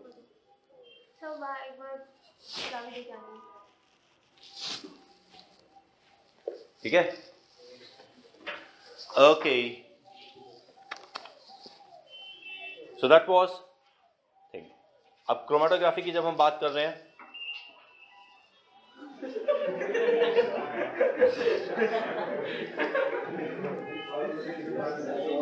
ओके, अब देखो, अब सुनिए. जब हमने पेपर क्रोमेटोग्राफी की बात की थी, पेपर क्रोमेटोग्राफी के अंदर हमने एक वाटर लेयर बना दिया था. ठीक है, अब अगर इसके ऊपर वाटर लेयर मूव करता है तो that also is going to distribute it again. ये भी हो सकता है कि हम सॉल्यूशन वाटर का बनाएं और फिर उसके बाद कोई और सॉल्वेंट यूज कर दें. जैसे कि मैंने अभी आपको बताया था कि how do we separate lithium chloride, potassium chloride, sodium chloride.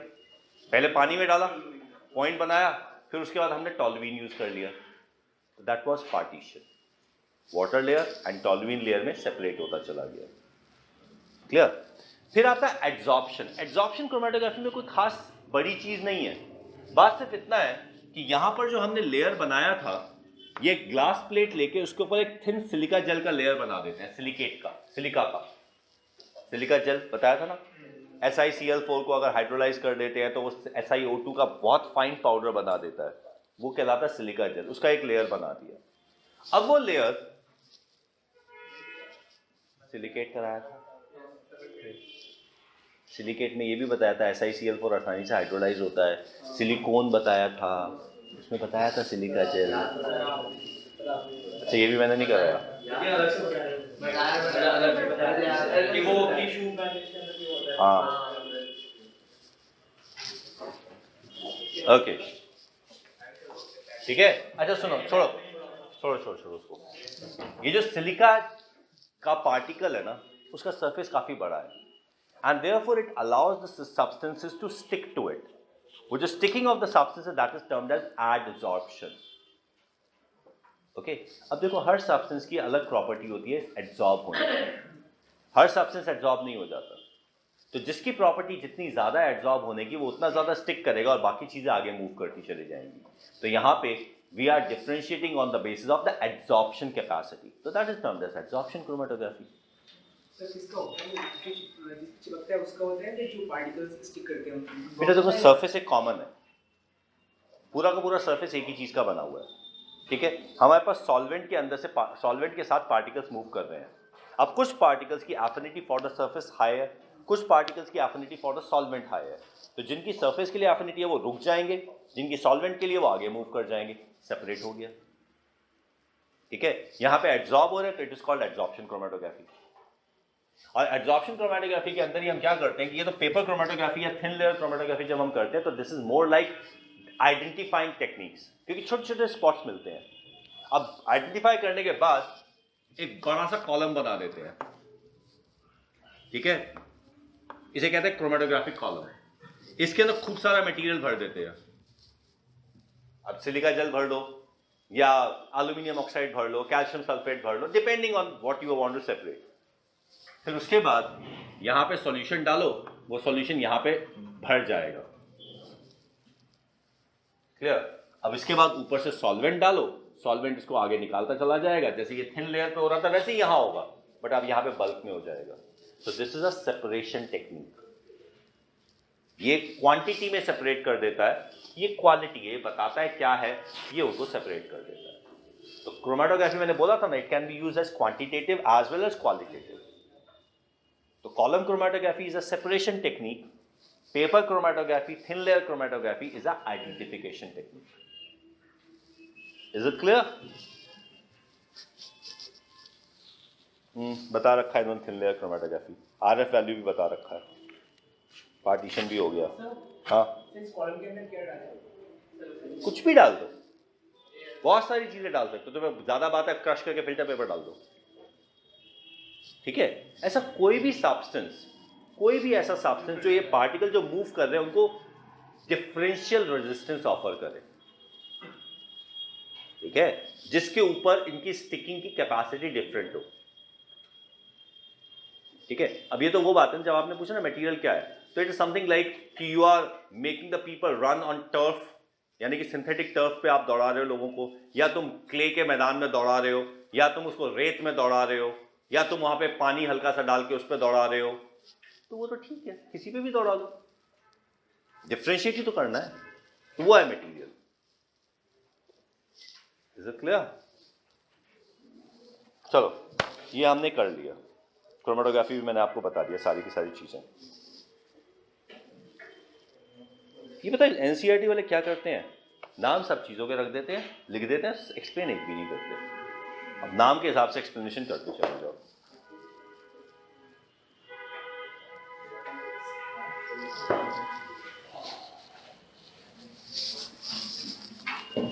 ये हमने सेपरेशंस की बात की, ठीक है।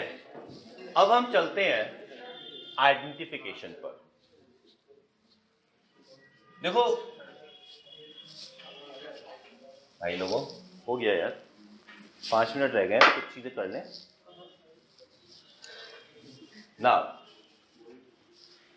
We are going to talk about organic compounds. और ऑर्गेनिक कंपाउंड किसी को भी अगर क्लासिफाई करना है तो सबसे पहले हमें यह देखना पड़ता है कि इस सब्सटेंस के अंदर कार्बन हाइड्रोजन है या नहीं है। तो सबसे पहले तो कार्बन हाइड्रोजन है या नहीं ये आइडेंटिफाई करना है। फिर उसके बाद डिटरमाइन करना है कितना है, ठीक है। अब we go on with something called Liebig's test, Liebig's method. Liebig's method के अंदर हमारे पास एक ट्यूब है इस तरीके से। Now this is a metal tube, normally ये ग्लास ट्यूब नहीं है, मेटल ट्यूब है, ओके। अब इस मेटल ट्यूब में एक प्लैटिनम बोट रखी जाती है। अब ध्यान रखना, प्लैटिनम बोट कोई फाइनली कार्व्ड प्लैटिनम की बोट नहीं है, एक 1 स्क्वायर सेंटीमीटर की पतली सी प्लैटिनम फॉइल होती है, उसे पाम पे रखा, ऐसे उंगली से दबा दिया, बस एक कर्व बन जाता है, दैट इज प्लैटिनम बोट, और कुछ नहीं है ये, ओके, ठीक है। तो ये वो प्लैटिनम बोट है। इस प्लैटिनम बोट के अंदर हमने वो ऑर्गेनिक सब्सटेंस डाल दिया, क्लियर। ऑर्गेनिक सब्सटेंस डालने के बाद यहां पर ये बंद है और यहां पर एक ट्यूब है, ओके। यहां से एक कैरियर गैस आती है, कैरियर गैस, जो इस वेपर्स को आगे लेके जाएगी। This carrier gas is carbon dioxide and water vapour free air, यानी कि it is carbon dioxide free dry air, ठीक है। We may say it is a mixture of nitrogen and oxygen only. Argon है कोई problem नहीं है, helium है कोई प्रॉब्लम नहीं है, लेकिन कार्बन ऑक्सीजन होना जरूरी है, ठीक है, और कार्बन डाइऑक्साइड वाटर वेपर नहीं होने चाहिए। Is it clear? ठीक है। तो यहां से ड्राई एयर डाली जाती है। ये ड्राई एयर यहां पर इसको किया जाता है हीट, दिस इज हीटेड। जब इसको हीट करते हैं तो ये हो जाता है evaporate, and we are not bother, decompose होता तो हो जाए हमारी बला से, हमें कुछ नहीं करना, होता रहे डिकम्पोज। तो इसको तसल्ली से हीट करके इवापोरेट कर दिया जाता है। यहां पे वेपर्स बन जाते हैं, ये वेपर्स इस गैस के साथ आगे मूव करते हैं। आगे यहां पर एक कॉपर मेश है, कॉपर, इसे भी हीट करते हैं। कॉपर ऑक्सीजन के साथ रिएक्ट करके बनाता है कॉपर ऑक्साइड, और कॉपर ऑक्साइड एक अच्छा खासा ऑक्सीडेटिव कैटलिस्ट है। तो यहां पर ये जब ये यहां पे जाता है तो ये जो भी यहां पे सब्सटेंस है, ये कॉपर उसको पूरी तरह ऑक्सीडाइज कर देता है, तसल्ली से ऑक्सीडाइज करता है। जितना कार्बन है वो सारा का सारा कार्बन डाइऑक्साइड में कन्वर्ट हो जाता है, जितना हाइड्रोजन है वो सारा का सारा वाटर में कन्वर्ट हो जाता है। अब हमारा सिर्फ आइडेंटिफिकेशन के लिए ये काम रह गया है कि जो भी सब्सटेंस है उसके अंदर ये पता कर लो कि कार्बन डाइऑक्साइड और वाटर वेपर है या नहीं, ठीक है। अब यहां पर ये इस तरीके से यहां से भी एक ट्यूब निकलती है। अब इस ट्यूब के अंदर यहां पर यू ट्यूब्स लगाई जाती है, 2 यू ट्यूब है, ठीक है। इस पहली वाली यू ट्यूब में एनहाइड्रस कॉपर सल्फेट है, ठीक है, ड्राई एनहाइड्रस कॉपर सल्फेट, ठीक है। Anhydrous copper sulphate is white, लेकिन जैसे ही वो वाटर वेपर के कांटेक्ट में आएगा it is going to turn blue. तो we will be able to identify water vapour है या नहीं है, ठीक है। यहां से निकलती है दूसरी ट्यूब, यहां एक और ट्यूब है,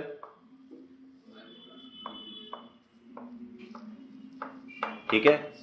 इस ट्यूब के अंदर we have calcium hydroxide, lime water या बेरियम हाइड्रोक्साइड हो सकता है, barium hydroxide called baryta water, वो भी सेम है। बात यह है कि इन दोनों के कार्बोनेट्स इनसॉल्युबल है, तो जैसे कार्बन डाइऑक्साइड इनके कांटेक्ट में आएगी they are going to form the carbonate, और कार्बोनेट बनाएंगे व्हाइट प्रेसिपिटेट बन जाएगा, it's going to turn milky. So that is how we identify the presence of hydrogen and carbon in the compound. तो ये हमने identify कर लिया। अब आइडेंटिफाई जब हो गया कि हाइड्रोजन है, कार्बन है, तो अब ये भी पता करना है कितना है। क्वांटिटेटिव भी तो चाहिए, क्वालिटेटिव हो गया, अब क्वांटिटेटिव चाहिए। क्वांटिटेटिव करने के लिए इसमें थोड़ा सा मॉडिफिकेशन है, सिस्टम यही रहता है, ऐसा ही रहता है। यहां पे जो ऑर्गेनिक कंपाउंड हमने डाला है इसको पहले वे कर लेते हैं कि कितना वजन है। वजन ले लिया हमने, अमाउंट ले लिया, टोटल वे कर लिया इसको, ठीक है। उसके बाद बाकी सिस्टम एज इट इज है। ये कॉपर सल्फेट की जगह यहां पर डाल दिया calcium chloride. Calcium chloride is a very high affinity for water, it's a very good dehydrating agent. तो यहाँ पे कैल्शियम क्लोराइड डाल देते हैं, तो ये वाटर वेपर को पूरी तरह एब्जॉर्ब कर लेगा। और यहाँ पर कैल्शियम हाइड्रोक्साइड की जगह डाल देते हैं पोटेशियम हाइड्रोक्साइड। पोटेशियम हाइड्रोक्साइड की कार्बन डाइऑक्साइड के लिए एफिनिटी बहुत ज़्यादा है, तो ये काम हो जाता है। अब एक्सपेरिमेंट शुरू करने से पहले इन दोनों ट्यूब को निकाल के अच्छी तरह वे कर लिया जाता है। वेइंग कर ली जाती है इनकी, कितना वेट है इसका। फिर उसके बाद एक्सपेरिमेंट रन किया जाता है, पूरे तसल्ली से रन करते हैं, पूरा इवापोरेट पूरा कंज्यूम करके करते हैं, और फिर उसके बाद इनको निकाल के फिर से वे कर लेते हैं। The difference in weight will tell us the amount of water vapour form and the carbon dioxide form. Clear. अब जब आपको ये पता चल गया कार्बन डाइऑक्साइड कितनी है, तो कार्बन निकालना तो बड़ी बात नहीं है ना, ये भी सिखाना पड़ेगा क्या कि 1 मोल कार्बन डाइऑक्साइड में यानी कि 44 ग्राम कार्बन डाइऑक्साइड में 1 मोल कार्बन है, यानी कि 12 ग्राम कार्बन है। तो जितना वेट आया उसमें कितना कार्बन है निकाल लोगे ना। उसी तरीके से 1 मोल वाटर के अंदर 18 ग्राम वाटर के अंदर 2 ग्राम हाइड्रोजन है, तो जितना अमाउंट ऑफ वाटर आया उसके हिसाब से हाइड्रोजन निकाल लोगे ना। नहीं इज इट क्लियर। तो यूनिटरी मेथड यूज करके निकाल लो, और निकालने के बाद आपको पता चल जाएगा ऑर्गेनिक कंपाउंड का वेट कितना था, उसमें कार्बन का वेट कितना आया, हाइड्रोजन का वेट कितना आया, percentage of carbon percentage of hydrogen निकल जाएगा। Is it clear. तो दिस इज द लाइब्रेक्स मेथड। ठीक है ना। अब इसी मेथड को जब हमने यहां तक बना दिया तो एक और मेथड आगे यूज कर लेते हैं, and that is called Dumas method. Fine. Dumas method के अंदर भी सेम ट्यूब है हमारे पास, लेकिन अब छोटा सा फर्क है, छोटे छोटे कुछ फर्क आते हैं। वो छोटे छोटे कुछ फर्क ये हैं कि यहां पे कॉपर की जगह कॉपर ऑक्साइड मेश है। ड्यूमास मेथड में कॉपर ऑक्साइड मेश है, और ये जो कैरियर गैस है that is pure carbon dioxide. Oxygen नहीं है यहां पे, कोई नाइट्रोजन नहीं है, प्योर कार्बन डाइऑक्साइड। ठीक है।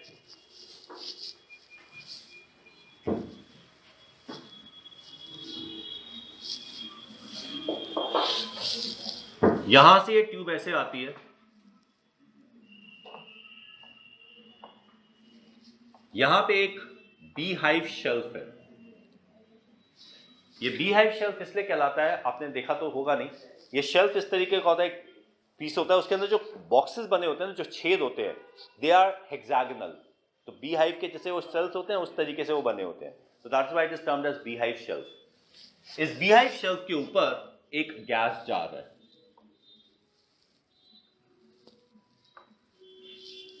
ओके। और यहां पर इस जगह पर, यहां इस बीहाइव शेल्फ के अंदर ही एक ट्यूब जा रही है, और इस तरीके से यहां पे एक फनल लगा हुआ है। Clear. This entire system is in a trough, and this contains dilute potassium hydroxide. यहां पे भी डाइल्यूट पोटेशियम हाइड्रोक्साइड है। ये जो लेवल है, ये this is the pressure gauge. ये प्रेशर पता करता है कितने हाइट तक जा रहा है प्रेशर, तो ये प्रेशर गॉज है। क्लियर। अब ये पूरा सिस्टम हमने बना दिया, यहां से इसको हीट किया, इवेपोरेट हुआ, यहां पहुंचा, ऑक्सीडाइज हो गया। All the carbon gets converted to carbon dioxide, all the hydrogen gets converted into water vapor, all the nitrogen gets converted into nitrogen. All the nitrogen gets converted into nitrogen. Gaseous nitrogen, यार N2. ठीक है। अब यहां पे carbon dioxide is the carrier gas, जब यहां आएगी तो सारी की सारी कार्बन डाइऑक्साइड इस पोटेशियम हाइड्रोक्साइड में डिसॉल्व हो गई। क्लियर। ठीक है। जो भी कार्बन डाइऑक्साइड बना था वो भी डिसॉल्व हो गया। कोई और गैसेस अगर सल्फर डाइऑक्साइड वगैरह बनी थी वो भी डिसॉल्व हो गई। कोई पोटेशियम हाइड्रोक्साइड बेसिक है, और जितने भी नॉन मेटल्स हैं वो एसिडिक गैस बनाते हैं, तो सारा का सारा हो गया डिसॉल्व। अब यहां से बबल्स आने शुरू हुए, और यहां पर गैस कलेक्ट हो गई। Now this is wet nitrogen. Water vapour भी इसमें है, हमें टेम्परेचर पता है, और हर टेम्परेचर पर वाटर का वेपर प्रेशर कितना होता है ये हमें पता है। तो यहां पर प्रेशर जनरेटेड है, उस प्रेशर में से अगर हम वाटर का वेपर प्रेशर सब्ट्रैक्ट कर दें जिसे टेक्निकल टर्म में एक्वस टेंशन बोलते हैं। Aqueous tension is nothing but water का वेपर प्रेशर। तो जो भी प्रेशर है जिसके अंदर हमने इस रिएक्शन को किया, जैसे लिखा है कि this much volume of nitrogen was collected at a pressure of 740 mmHg, aqueous tension is 20 mmHg। तो 740 में से 20 को सब्ट्रैक्ट करो, 720 mmHg is the pressure of dry nitrogen. Clear? अब रह क्या गया? PV is equal to nRT। Pressure आ गया हमारे पास, वॉल्यूम मेजर कर ली, N निकाल लो, R गैस कांस्टेंट है, टेम्परेचर आपको पता है। So you are going to get the moles of nitrogen। अब इस moles of nitrogen को 28 से मल्टीप्लाई कर दो, मास ऑफ नाइट्रोजन आ जाएगा। रिमेंबर इट इज मोलिक्यूल, तो 14 से मल्टीप्लाई मत कर देना, 28 से मल्टीप्लाई करोगे, you are going to get mass of nitrogen. Mass of nitrogen से उसके बाद परसेंटेज निकालना कौन सी बड़ी बात है? प्रिंसिपल समझ में आ गया? This is called the Dumas method.